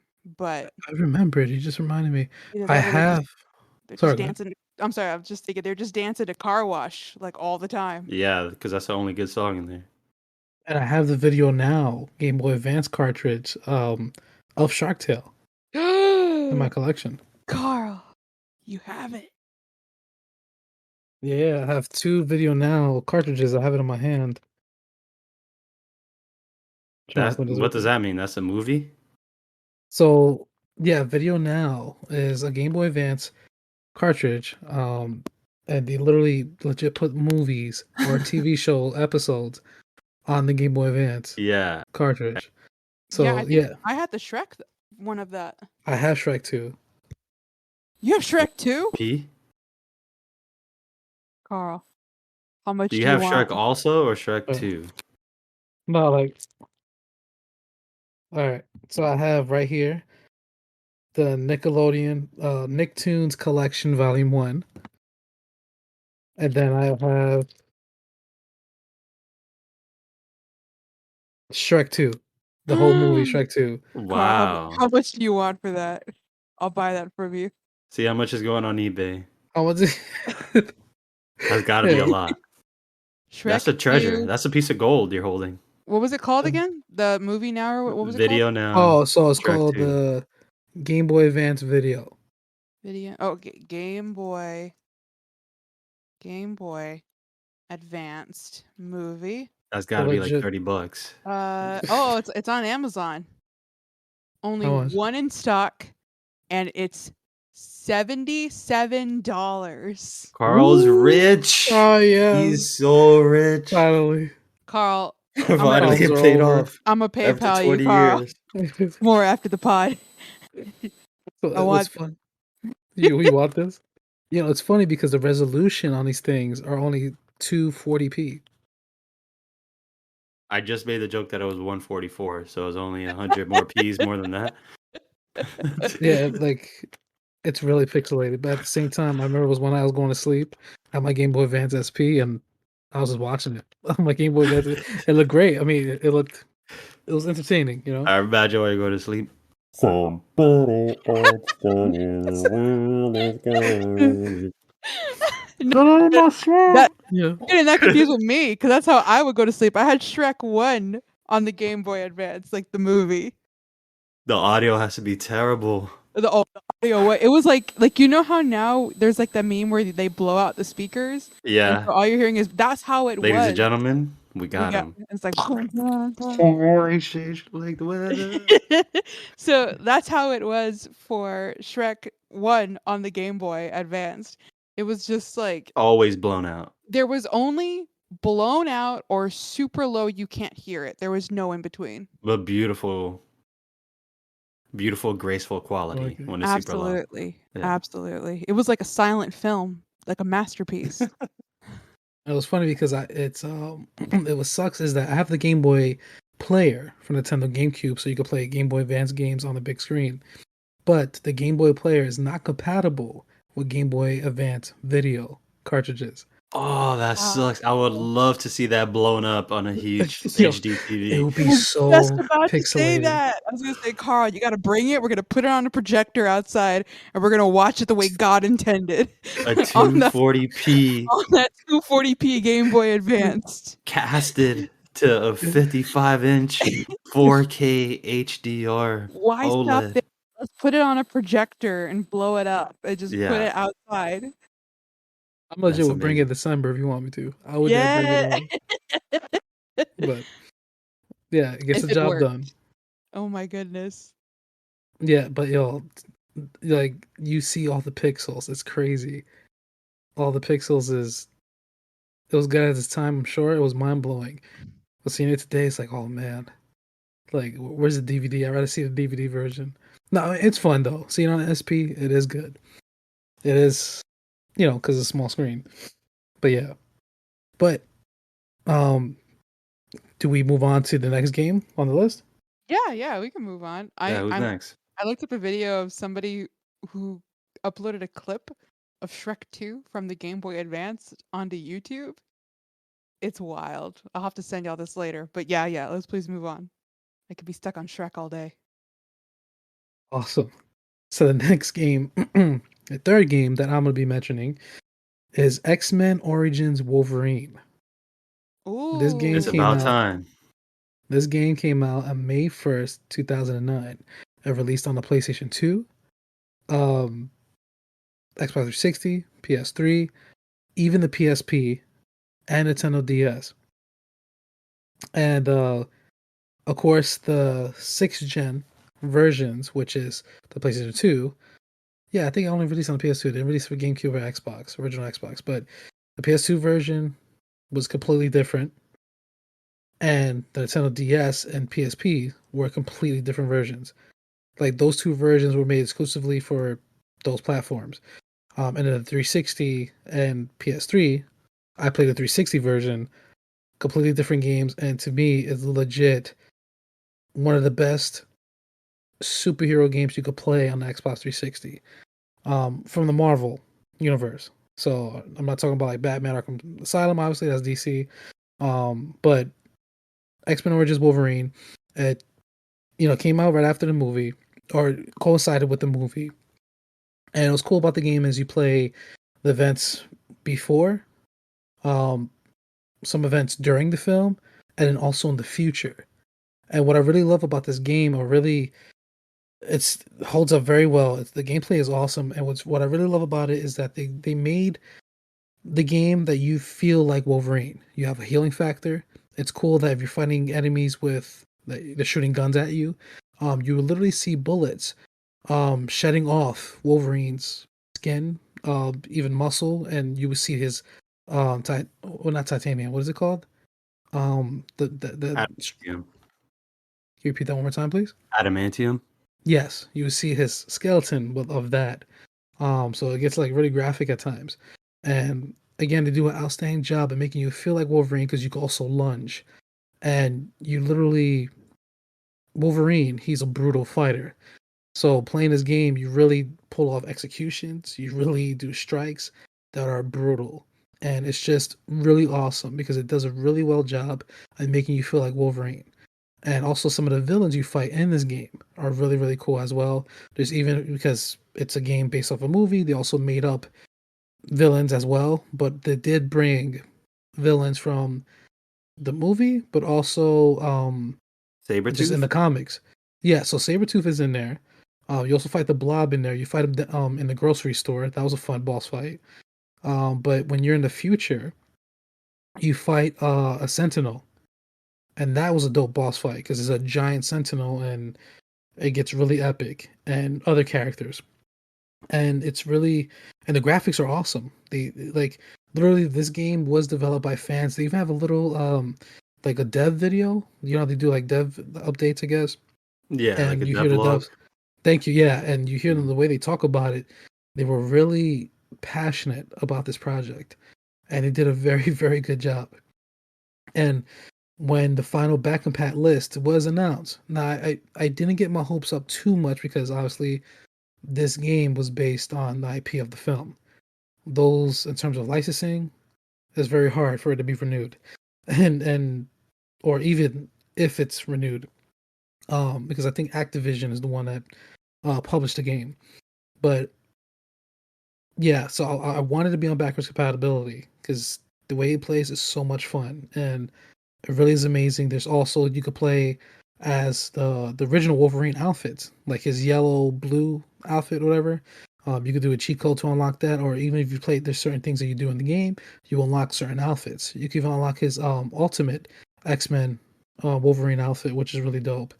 And I just highly recommend it. Outfits that never show up in the movie. Any of the Exactly, movies. The classic yellow outfit.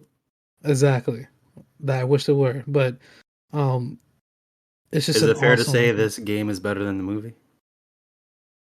Yes, to the T. Like, yeah, like you're totally accurate on that. I know you meant that as a joke, but it no, is no, I 100% believe it. accurate. I haven't Yeah, played the game, but I saw the movie. to It was not great. be honest, I love the movie, but I know it wasn't. You know, Really? I love the movie. That was the one with Deadpool, right? Yeah, That was yeah, when and he then like first showed up. Yeah. yeah, it was. But I love. Carl, you're saying it a little bit like, yeah, yeah, I was, You know what? but I still love it. When I went and I saw that movie, I knew absolutely nothing about X-Men, and I walked out of there. I saw it with friends who were X-Men fans, and I walked out like, man, that was a pretty entertaining movie. That was really cool. And my friends were like, don't you dare say that. That was terrible. And I was like, huh? So I feel you, Carl. Yeah, I enjoyed it. I enjoyed because I love Hugh Jackman. You know, he's Yeah. awesome. You know, Yeah. he could be in the Care Bears film and as Wolverine, and I'm like, yo, this is the best movie ever made. You know, pretty looking. No, but again, and just the gameplay. Oh my goodness, it's just so fun because you could grapple the enemies and like press Y to do execution, and like there was this one execution I remember like he sticks his his claws out and he stabs the enemy in the mouth and it like rips along the person's body. Like, it's just crazy. It just I know that's really really graphic, but that's how Wolverine fights. He's wild. He's barbaric a little bit. He's brutal. So this game does an outstanding job capturing that, and yeah, it's really fun. It's a fun game, and that's all I really have to say about it. I only Oh, hear good things about it, yeah, a and lot of obviously it got brought people. up when the new one got announced at the Yeah. PlayStation showcase. Yes, and I A want to lot of people know. are hoping that they take a lot of mechanics that were introduced in this one. Yeah, I'm looking I at I agree. I'm looking at the Metacritic score right now, and there's one review below that says this is the Wolverine game fans have been waiting for. Was it I written by agree. Carl? Huh, you know what? It does say it's TWG podcast. I wonder who that could be. What's TWG? WGP? What is it? Hmm.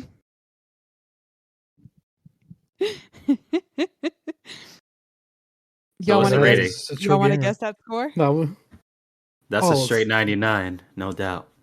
in my heart, yes, but I know it's 81. You checked it? You checked it? I didn't check it, Oh, but it okay. has to be 81 minimum. Y'all are We're gonna have to change these rules to closest because y'all aren't going over. No, a we fail. We fail. What? We're very This is optimistic. X-Men Origins Wolverine. It's a 75 on Metacritic. Oh, that's okay. Ooh, That so person. so Chicken Little is better than this garbage. No. Chicken Little was 71. Oh, okay.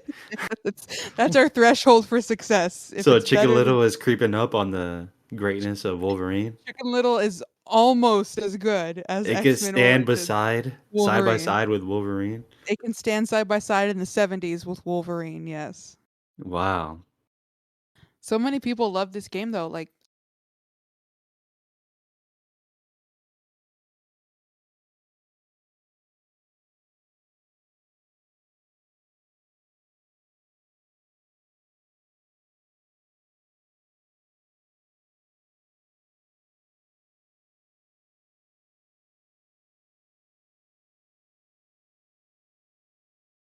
it's one person. Wow. And An epic game. Epic. the consumers agree because it is currently used on Amazon. Also, this is the uncaged edition. I cannot find a listing on Amazon for the original X-Men Origins Wolverine game. So this is the uncaged edition for the Xbox 360. It's used on Amazon for $60. Yeah, so the Uncaged edition, that is the edition that launched for the Xbox 360. So this I don't is know why I named that. it's still Yeah. full priced. Full price. Used. It's crazy. Thank goodness I didn't pay for that. Like, but I mean, wait, that sounds wrong. I'm grateful I didn't Thank pay goodness that price. I pirated this game. No, Yeah. no, I love it. Man, Use my money elsewhere, Chicken Little. Well, it's funny because I didn't buy that game. Praise God from I didn't buy that game at GameStop. I brought it for one of my boys in high school. So he remember one time we're at lunch, and he was telling me, "Oh yeah, I got the game. I beaten it, and there's nothing left to do on it. Whatever." I'm like, "Dude, I'll buy it off your hands." You know. He was like, "All right, bring money tomorrow, and I'll sell it to Bring you." money tomorrow. All right. I was like, Get "Cool, the no back of the problem, man." school.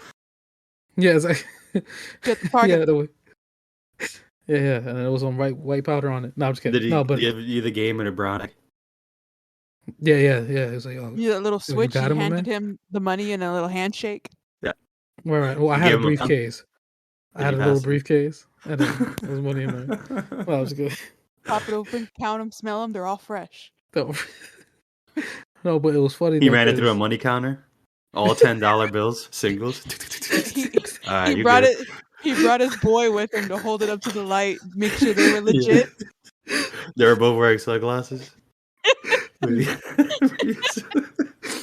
he puts like a scanner over the money bills. He's got a They're authentic, flashlight sir. that he does Yeah. through it. He's just like, "It's real, boss." All right, give him the stuff.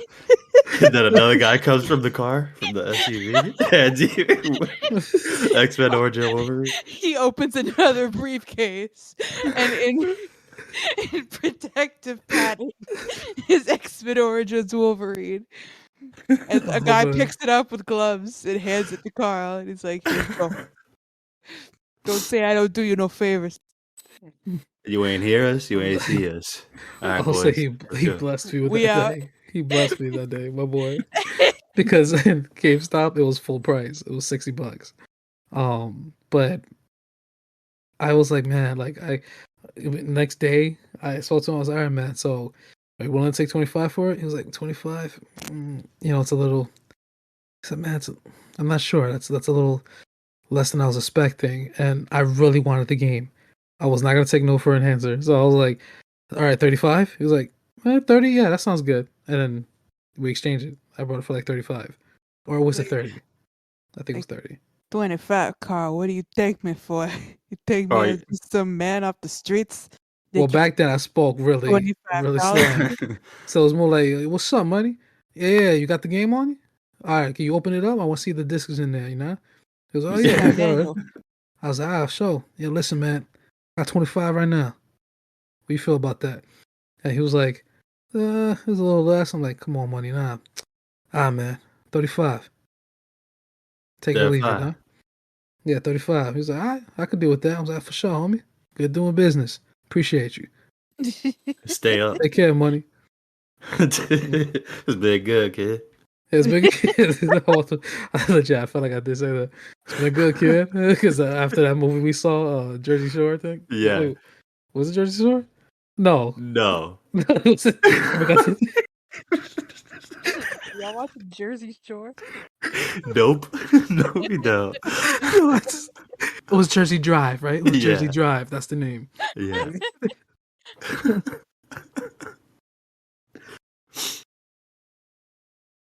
Well, yeah, that's how it ended, and I've been happy ever since. All this for X-Men Origins Wolverine. It was worth it. It was worth it because that game was full price. My boy hooked me up. And now it's still full price. Yep. Yeah, and I still thank my boy. You can't even get the movie for this price. Like, hands down, this game surpassed the Nobody movie. wants the movie. Yeah, they're for like any forcing price. it on people. I Yeah. remember I was like, if you have, what's it, Voodoo? At some point they gave like a promotion where it's like, oh, do you want this Jane Austen movie? Do you like, which is like a romance movie? Do you want Alien or do you want X-Men Origins Wolverine? And I was like, ain't nobody gonna pick X-Men Wolverine. They're just Definitely trying highlight to the film. they're trying to give it out for free. Yeah, Bro, that's my pick. it's barely an okay movie. I really enjoyed it though. It's alright, but I can see why they would give it out. Now that I know about X-Men, what I didn't know back then. Right. But Tony, what's the next game on your list? All right, my next game. I cheated for this one, big time. Really? Okay. But I have to mention it because it came to mind, and I think it's a good idea. My pick is Telltale's Walking Dead Season 1. This is a show. Wow. Yeah. This is a Did show. cheat. But I just think there's some really good history with this game. Outside of the game just being really good. And I don't know if you guys remember, but this is probably around the height of Walking Dead. I think it's still a popular show right now, but the quality has gone down. But around the time it got announced, there was 2 Walking Dead games announced. One was from Telltale, which is this one, and then Alright. the other one, Carl, do you remember the studio? Because I don't really remember, but It was definitely published by Activision. okay, and it Which was that's called the- Survival Instinct, Walking Dead Survival Instinct. And when we heard the premise of both of these, Survival Instinct sounded like the one that everybody wanted to play. Like it was first person, yeah, published by Activision. It was going to be a more serious take. So we thought, all right, this is going to be the good one. We don't know why they're making 2 Walking Dead games, but we know this is the one we're waiting for. And then we hear a Telltale, you hear that it's going to be like choose your own, like decision based, like choose your own adventure style, cell shaded, and episodic, things that you would never expect or would want honestly at that time for Walking Dead. But then this Telltale game comes out first and is very well received. Like the story was really solid. Carl, I know you played it. Caroline, did you play it? It's not like a gory zombie game. It's just like really story driven. I did not. Okay, but you heard of it. Oh yeah, I've heard of course. it. Okay. So yeah, it turns out that it had a really, really solid story. Characters that you really liked, especially Clementine. And all the side characters you were just invested in. And the choices were really good. There's some that I remember being really hard to make. And that was one of the cool things about the game too, because when you spoke to your friends about it, you asked them what decisions they made. And the episodic choice was also a big surprise because yeah, it stood in the public awareness for a while because every month was the next episode, and it just worked. It was really popular, and um, eventually it worked so well that it was to the demise of Telltale because that's all they got stuck doing. They just kept on making episodic games. So in the beginning, it was an amazing idea that worked really well, but then eventually they just oversaturated their own market that they created. But that's besides the point. This Walking Dead game is fantastic. People will even rate the story higher than a lot of the seasons of the show. And yeah, it gets really emotional. It's really powerful, and I don't even want to spoil it, but yeah, there's like a choice. There's a lot of choices, especially near like the third act of the whole game, where I'm thinking, I gotta do it for Clementine. I'll do this for her, like anything for her. I'll risk anything. There's like some crazy decisions I made. Carl, I don't know if you remember like the things you gotta do in this game, but They're insane. yeah, it's just so cool. It is a really good game. Like the only really nitpicks you can make is like it doesn't control all that well. It's a little clunky. It's not is it really is heavy on the story and less on the gameplay.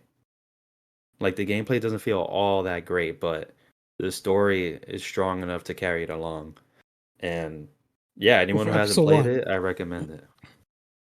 episode 2, episode 3, episode 4, I would say they improved significantly, especially Over 4. time, yeah. Yeah. Yeah, I got the whole collection on the Xbox One. So it includes all of them, and they did a remake on the graphics. And it's an amazing collection, and yeah, it's an amazing experience. Highly recommend it. And you mentioned that it's not that gory. To my memory, it's Oh, very graphic. well, I was comparing it, and I forgot to finish up on the survival instinct thing. Because when Walking Dead Survival Instinct came out and the trailers were coming out, it was looking pretty good, right? It was first person. Yeah. You saw like people shooting up zombies and things like that. But then once the game finally came out, it was so bad. Nobody liked it. It was really bad. And to everyone's surprise, because we thought that was going to be the good one. And it turned out it was Telltale the whole time. But yeah, I was just comparing them to each other because Survival Instinct was way more action packed compared to Telltale's Walking Dead. But yeah, Telltale's Walking Dead does have gore, but in Survival Instinct you're shooting zombies like all the time. That's really what I meant. Okay. Thank you for clarifying that. Yeah, Survival Instinct too. It's so bad that it's good for me. So I actually love the game because of how bad it is. But it's so much fun. Yeah, executing it right. really is one of those games. You can enjoy it if you aren't attached to, The Walking Dead. Well, The Walking Dead itself is kind of ruining its own name, but if you're not too attached to it, it's like, yeah, it's a fine game to just shoot around zombies. But it wasn't as good as the Telltale series and the story that Telltale they series masterpiece. Yeah, it is really good. Awesome. I looked up the Metacritic while you were talking, and what's crazy is like the Metacritic scoring system. I see like the Walking Dead, a Telltale game series, the complete first season. They don't have that rated. They only have like each episode rated individually. Oh, okay. Wow. Interesting. Yeah. And then, however, then there's Telltale, The Walking Dead, the complete like collection, everything, and that's rated. I know that's All right. 95 minimum. So which one do y'all want to guess on? Like episode 1 or the complete collection? collection? The collection, because I can't remember episode by episode, but yeah, the whole collection, 95 minimum. 95 minimum. We're gonna have to change these rules. y'all are over. Price is right. We're committed to this. What is it? 78. Okay, the person doesn't like games and they hate Not them. even an 80? That's surprising. 8. So I guess 70s is like really good. So Chicken Little was like, I kind of want to see some 80s to 90s games. I want to see what their margin for success oh, that's is. easy. Just search up Last of Us, God of War, anything on PlayStation. They're all gonna get it. What's crazy is like, okay, so Metacritic gave it a 78 overall, but the positive critic reviews, the top 3 reviews are 80. Like they all give it an 80. 95. I would say it's at least an 80, yeah. 95 is really optimistic, but it should be at least an 80. Great game. Awesome. Anything that we want to add before we move on to the next game? Yeah, I was reading one review and it just says that their reason for not crediting it higher is because it doesn't have replayability, which is a little interesting. What? But that game, you make 'Cause choices. What they talking about? Exactly, because you would think that the premise is that you would want to replay it and see if there were any type of different outcomes. But then I remember right now, wasn't like the issue with some of these Telltale games is that even if you did make different decisions, the outcome would be the same? There are Yeah, inevitable events. Yeah, there were events yeah. that no matter what you chose, it's gonna happen. Yeah.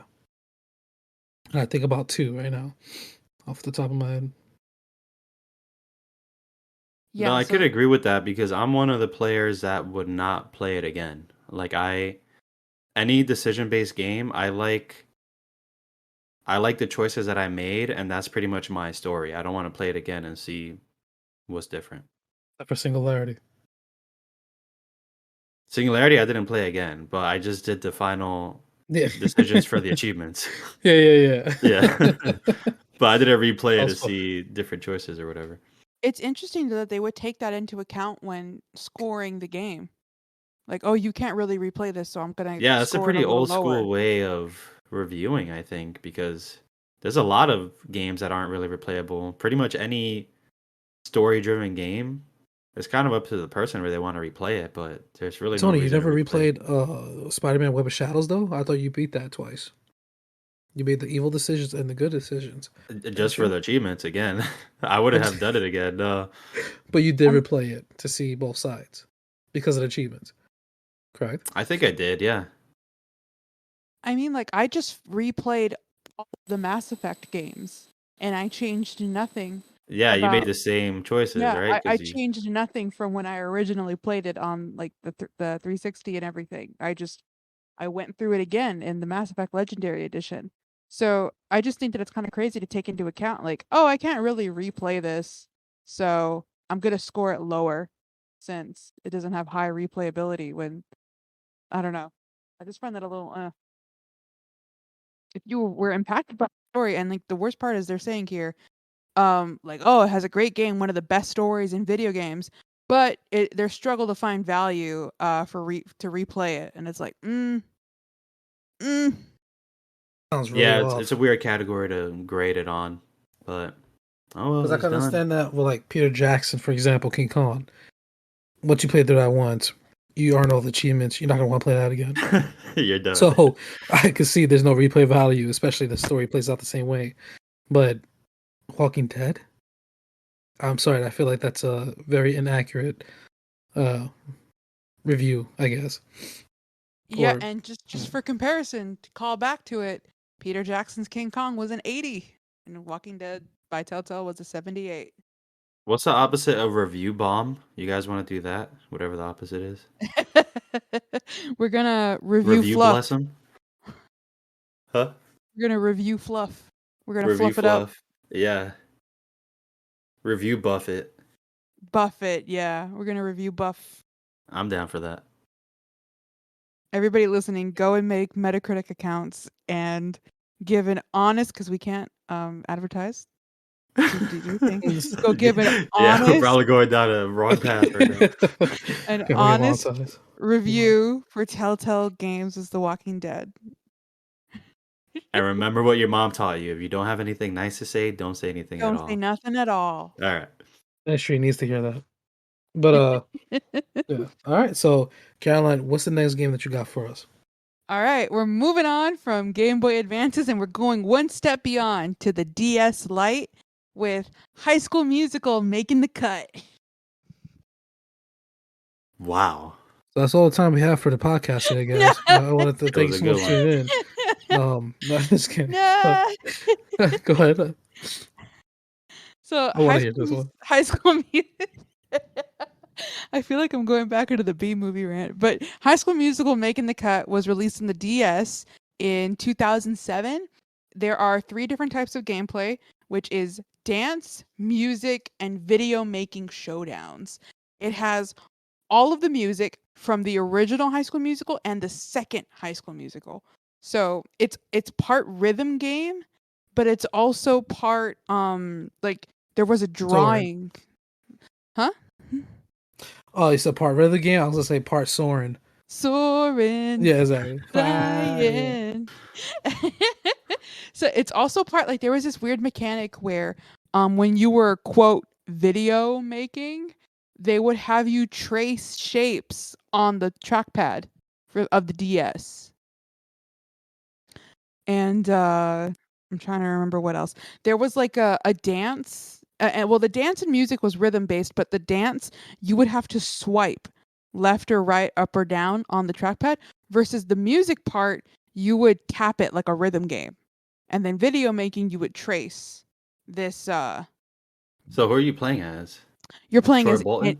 whatever song you pick. You're playing as like the person who sings that song. So Okay. if you're singing, if you pick like Bop to the Top, you're Sharpay and Ryan. Awesome. But if you do Breaking Free, then you're Troy and Gabriella. Yeah.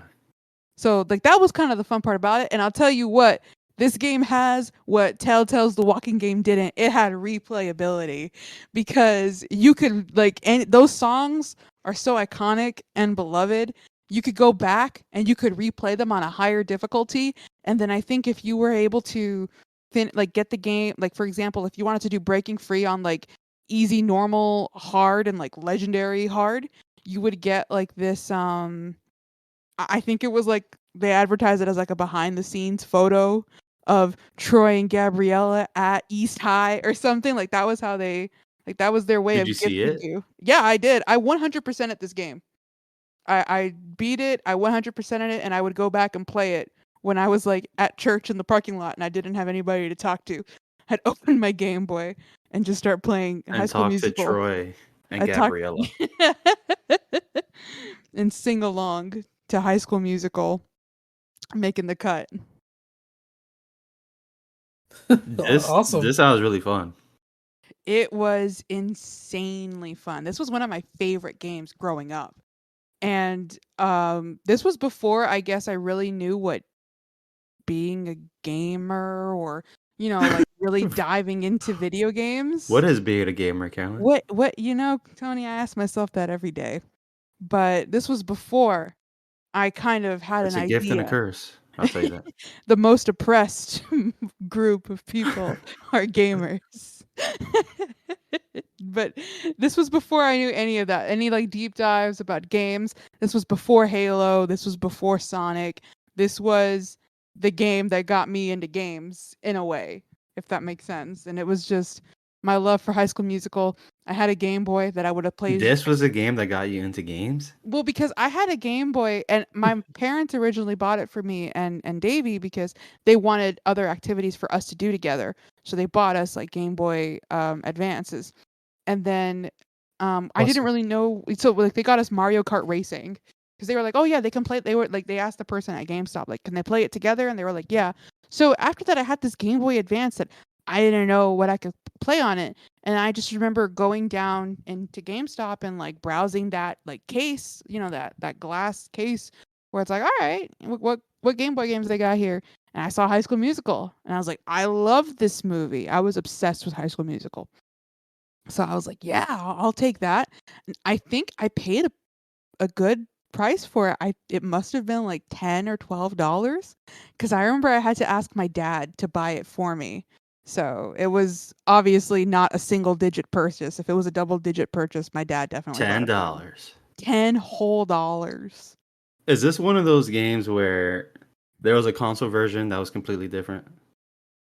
It's funny you ask that because no, this is a DS only. This would have been so awesome as, one of those karaoke style games. Well, they did eventually make a karaoke style game. I'm trying to look up which one it is, because there is a there I think it's like, I want to say I know it's definitely for the PC, but for the PC they had like a sing along, and you know those singing games that had the microphone and you had Mhm. to sing on pitch and Yeah. follow the bar. It was that. It was that That's type what I of game. want. Yeah, I think that's a Yeah, great idea. that's exactly what it was. And I'm trying to find like what console it came out on, but I know it was definitely on PC. As long as it exists. That's all we need. Right. That's You awesome. gotta buy it and queue it up for December. Queue it up. Keep it on queue. You gotta keep it on queue. All right. I say that's a great choice. All right, Metacritic. Yeah. Like, Carl is quiet over there. Like, why did I invite this girl to? Oh no. He just using Tony's advice, I have nothing nice to say. Don't say anything. No, I was kidding. No. I'm just kidding. I promise you. Nah, it sounds dope. And this was on a DS? Yes. You broke my heart. I'm just kidding. I'm sorry. Not on Xbox, just on DS? It's only on the DS.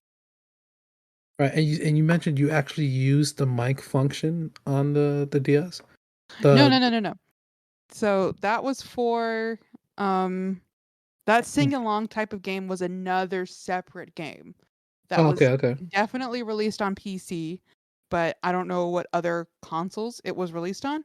This DS game was just like kind of a rhythm game, but a not very well produced rhythm game. It wasn't like Rhythm Heaven. Okay. Oh, I found it. It was High School Musical Sing It for the Wii. Ooh. But y'all want to guess the Metacritic for this one? All right, 45. since we always go over. Yeah, I was gonna say like 30. Okay, 30 and 45. Those are final guesses. And I'm gonna cry and rage if you say it's like 80. Actually, I'm gonna change mine to 60. Okay, so what was 53. Highest I'll go. 53 and 60, right? That's the highest Yeah. I'll go. Yeah, what is it? In your own opinion, it's not better than a 53. It better not. All right. So, Tony is the winner. It's 66. Ah.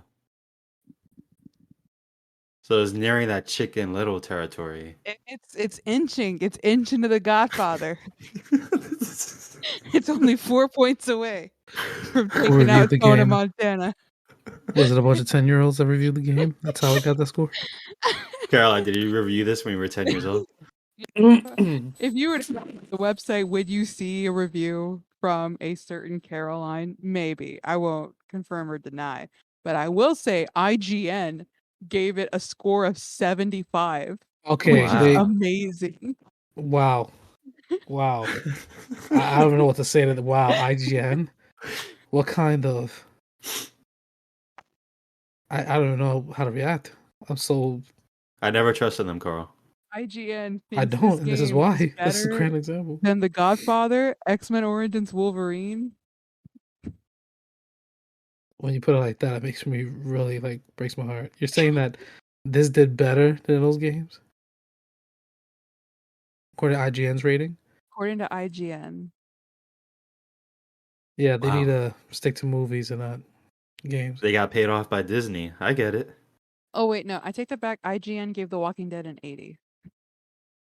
Oh yeah, I think you mentioned that. But I think Wow. for X-Men Origins they gave it like a 72. And High They School hate Musical men, got that's why. 5.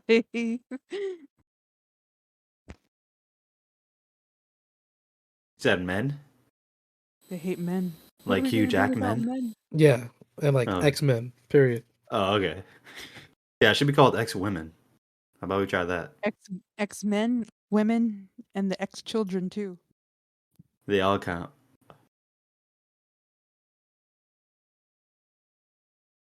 So So, yeah, that's is High there School any- Musical. Oh, okay. Yeah, I was gonna say, is there anything else you want to add before we go to the next game? Nope. All right. So, I will say my game And then I wanted to ask you guys, should we do a speed round? Or Yes. after I say my game, should we end it? That's up to you, man. I'm All right. down for either. I am on a time limit and it's inching. Yeah, I'm looking at the time. I know we gotta wrap this up. So, all right. So what I'm gonna do, I'm gonna say my game. I'll make this quick but thorough. So, the next game that I want to mention in my list is the Chronicles of Riddick: Assault on Dark Athena. Good So, choice. yes, it's amazing. So, the Chronicles of Riddick's Assault of Dark Athena released on a PS3, PC, Windows Vista specifically, and an Xbox 360. And what's so cool is that this is a remake collection. So, well, a sequel and then also contains a remake. So, in this collection, it includes The Chronicles of Riddick: Escape from Butcher's Bay, which released back in 2004 for the original Xbox. That game is highly praised. And it's honestly amazing, and actually it pushed the original Xbox hardware to the limit. So with this, the Chronicles of Riddick, Assault of Dark Athena, going to the future now, 2009, April 7th, they remade the game from the ground up. So now it has high res textures. It was in HD. It is, oh my god, like they redid the lighting, character models, everything, and it's a prequel actually to the film Pitch Black. And and then Assault on a Dark Athena, which is the second game that's included in this collection, is a sequel to the Butcher's Bay game. So for essentially for a price of one, you're getting two games, and they're awesome. Now, Assault on Dark Athena, I do believe that got around a 7 or 7.6 or so. But the Butcher's Bay, which is literally, I think the majority of people, I remember looking up back then, the majority of people that picked up this collection legit picked it up just for Escape of Butcher's Bay, because that game is so unique. That in the Butcher's Bay, it shows how Riddick got his ability to see in the dark with his eyes.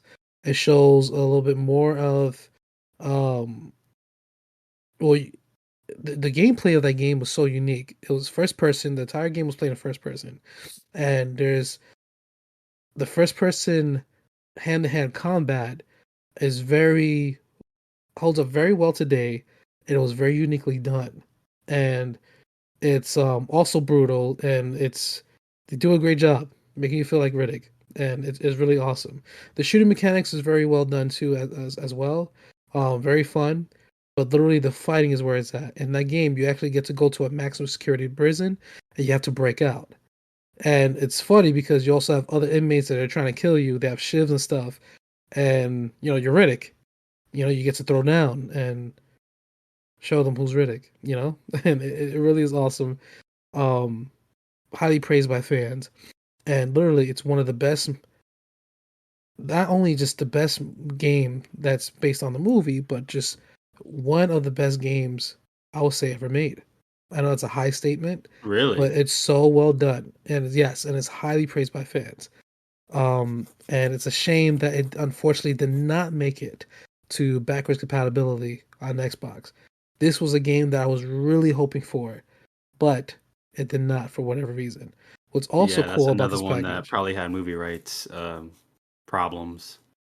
exactly. Yeah, it was also cool. A couple of things. One, in this collection, it had multiplayer for the first time added. And there was a couple of game modes, like Team Deathmatch kept their flag, but also there was a pitch black mode as to, I think it was up to 10 players.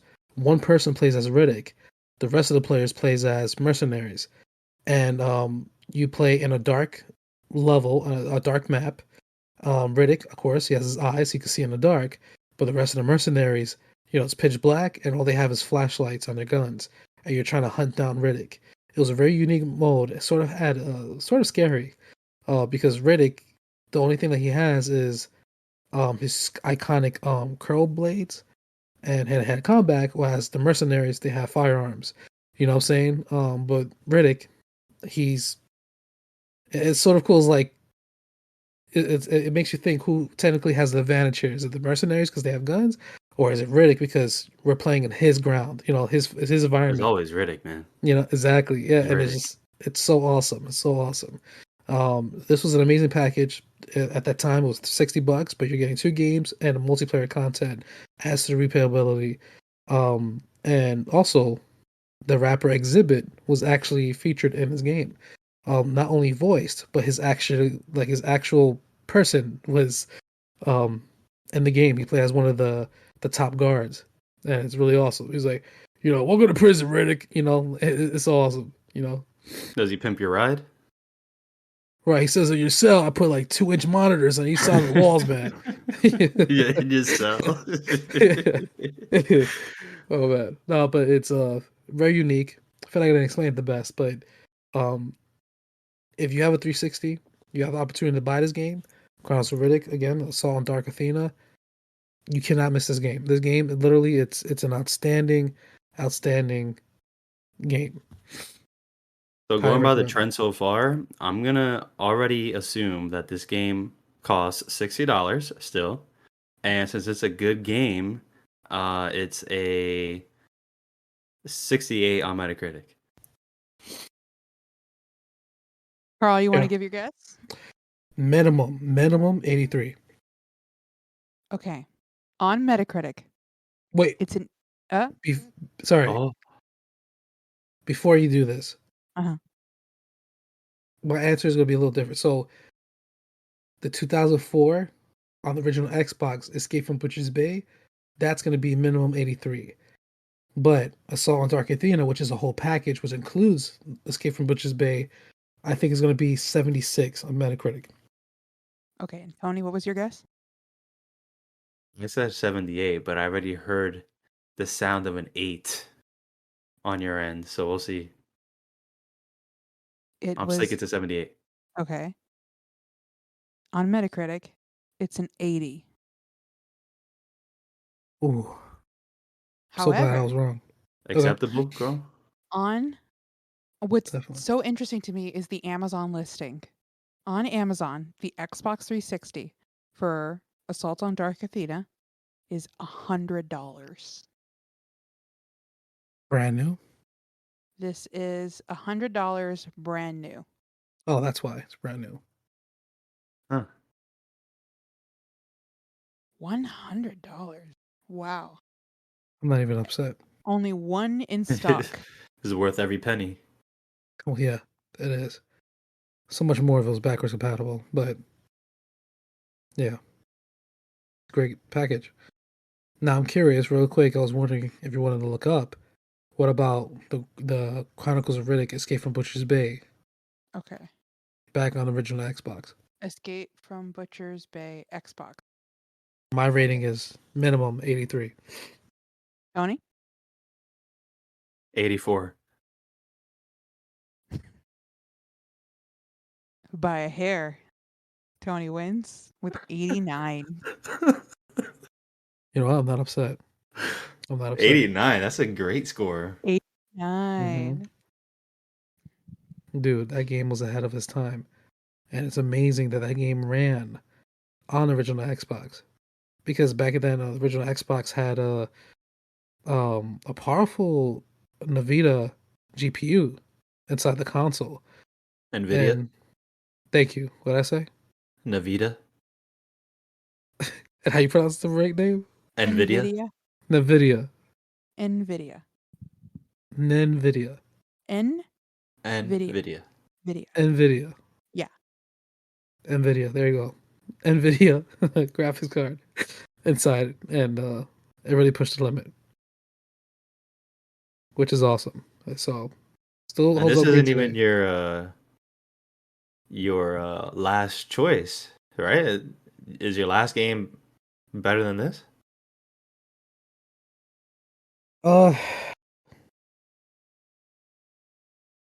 For me, wow, that's a tough one.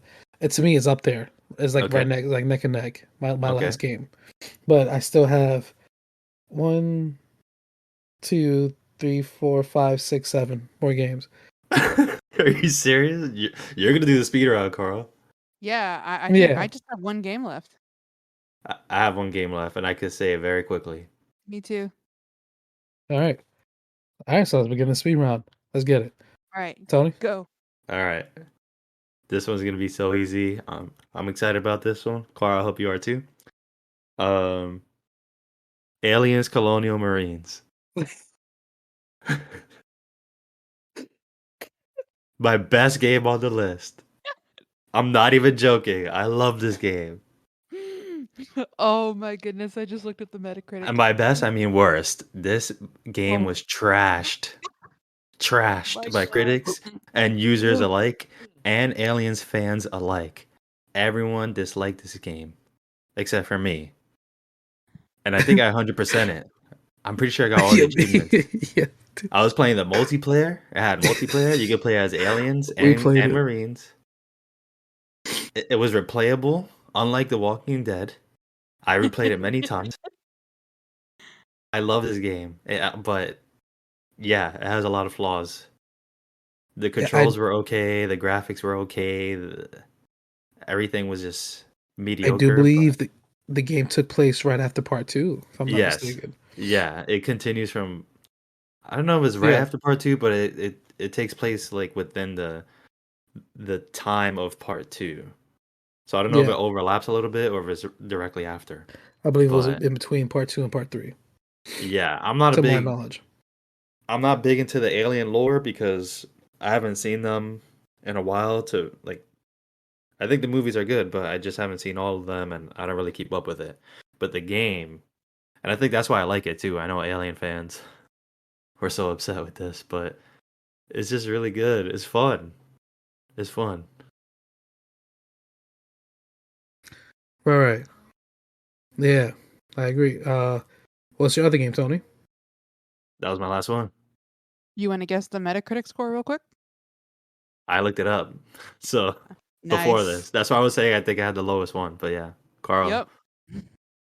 Carl could do it. 43. Oh, super close.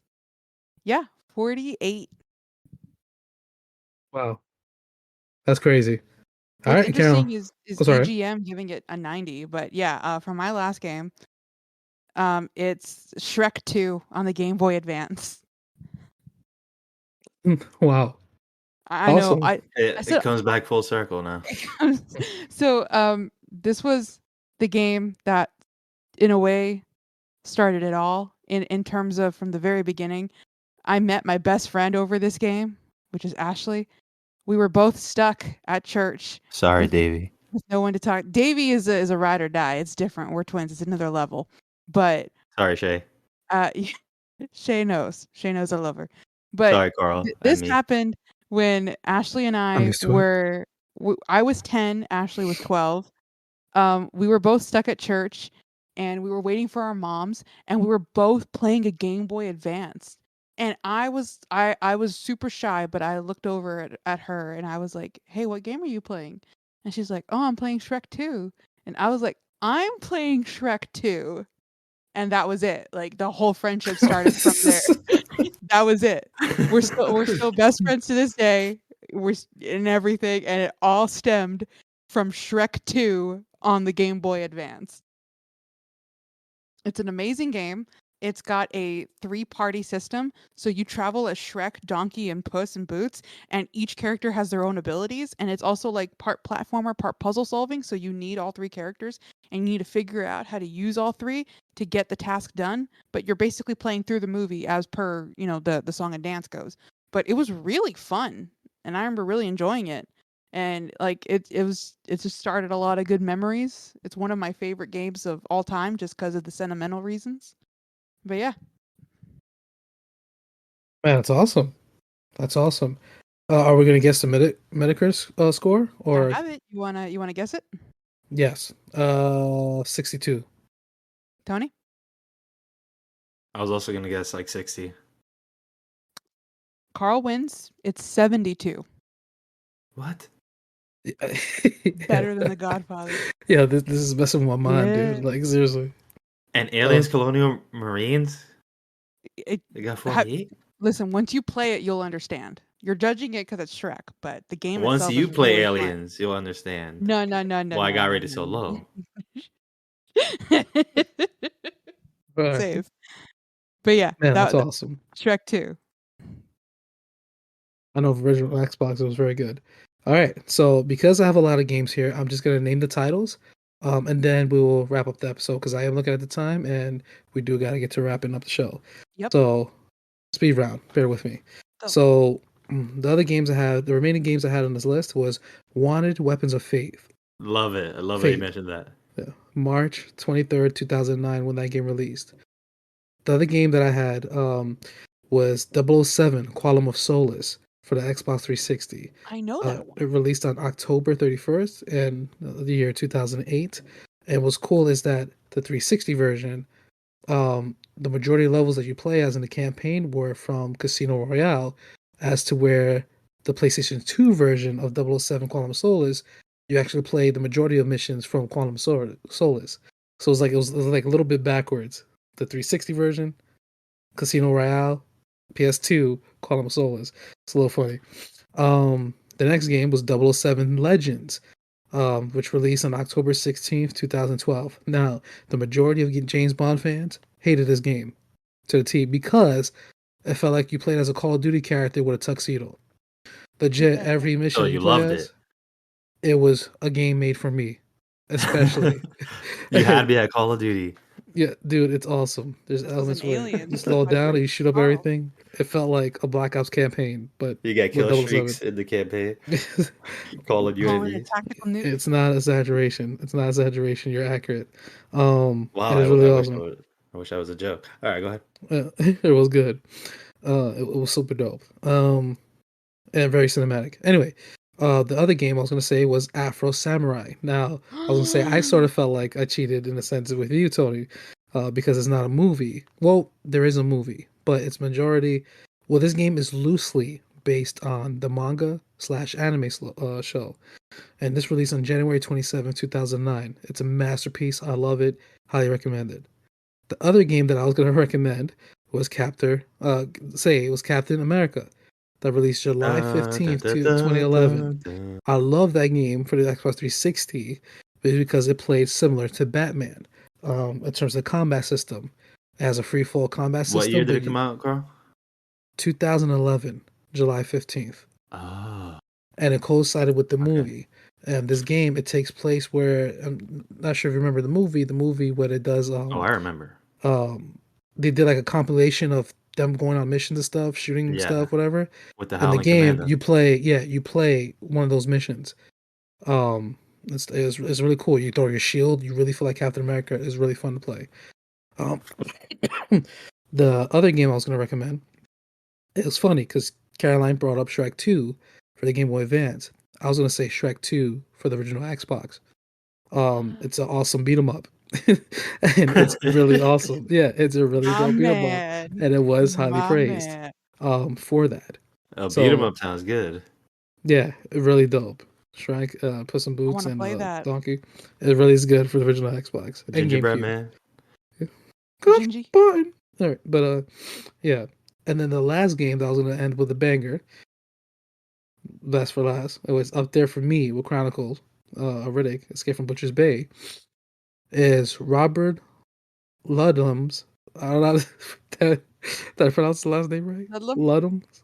Robert Ludlum's. The Bourne Conspiracy.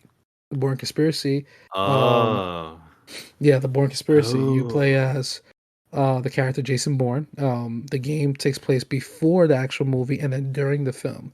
And what's so unique about this game, and it's literally underrated, it's a crime that's so underrated, is that the combat to me was amazing. The combat was very thought out. It was very cinematic. To be honest, if I fought like that in real life, I wouldn't take two of those punches because the combat, in terms of controls, very simple, but very epic. X is for like a quick punch, Y is a strong punch. You mix up the two combinations, you get different combos. And what's really cool is that as you fight, you build up a meter. When you build up this meter, you get to press B and you get to do a takedown. There's a move called a takedown. So literally, wherever you are in your environment, you would fight like Jason Bourne. So if you're right next to a book You put a takedown, my man will literally pick up a book, smack the dude twice with it, hit him in the mouth with it, and then like do some crazy stuff with the book. That's just one thing. Or if you're right next to a locker, you will like literally do some crazy assassin move and like toss the dude in the locker, and it's just really awesome. And the boss fights are long and epic, and literally it's all I could say is just go to YouTube, watch some gameplay. You will see what I'm talking about, and especially the shooting too, where you could do shooting takedowns. You press B and legit, you just do a quick insta kill, shoot the dude in the head, or it's just so, it's just epic. Me, I love action movies, and playing this game from the beginning to end, it's just one big action movie, and it's a game again, literally that takes place before and during the film, and it's one of the best I've ever played. So this was literally the game that I had to end with. I still play it today. Literally, it's a game that I still go back to play it, and I pretty much did everything on it. It's just so much fun to play. So highly recommend it. That's my list. Quick round is over. Any comments before we wrap up the show? No Yeah, no comment. mention of Warriors. That's a great list. Oh, yo, I forgot the Warriors. Land of the Dead. Oh my goodness. Oh yes, the Land Come of the on, Dead. man. Roll It's to all right. Infinity Green. We gotta Oh, leave it for another episode now. you know what? I do. No We'll Hulk? leave it open. Oh, part two. Like I said, I didn't want to expand the list too long. Hulk was going to be on the list, but All right, I got you. But again, we'll do it for a part 2 in the future, and that's going to be good. All right, so guys, I want to say thank you so very much for taking the time out of your days, especially a day before Thanksgiving. Amen. I pray you have a blessed time. Both of you guys have a blessed time with your families with Thanksgiving. Amen. And again, thank you so very much for coming on to the show again and sharing your personal list of good movie games, or at least games that were good in your mind. Games. Yeah, there you go. You know, it was fun, amazing treat, and it's awesome.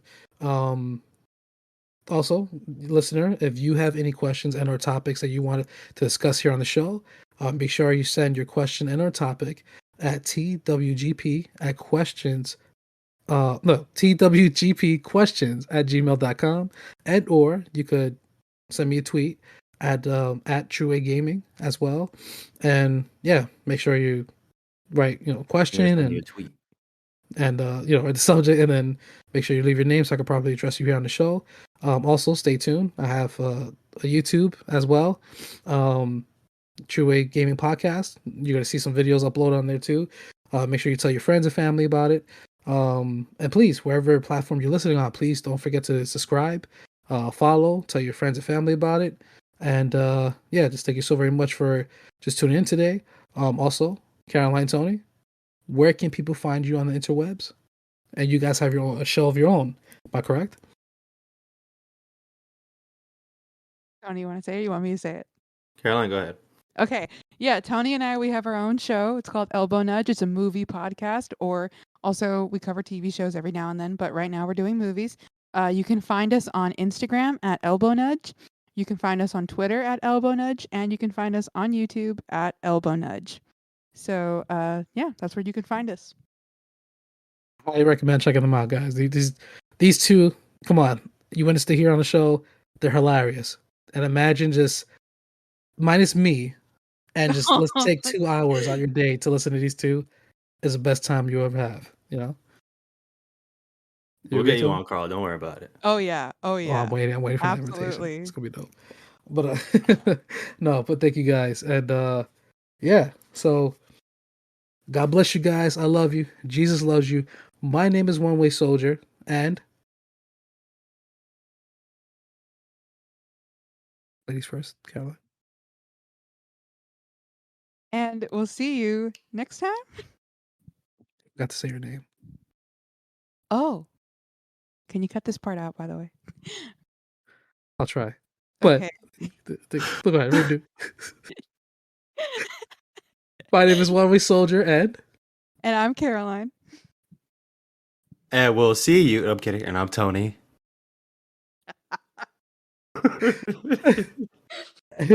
Sorry, Carl. I had to. It's the best. It is. And this is the end of my transmission. Our transmission. You. Outro. Outro, outro, outro, outro, outro, outro. You guys want to hear a joke about construction? Huh? I'm working on it. I get it.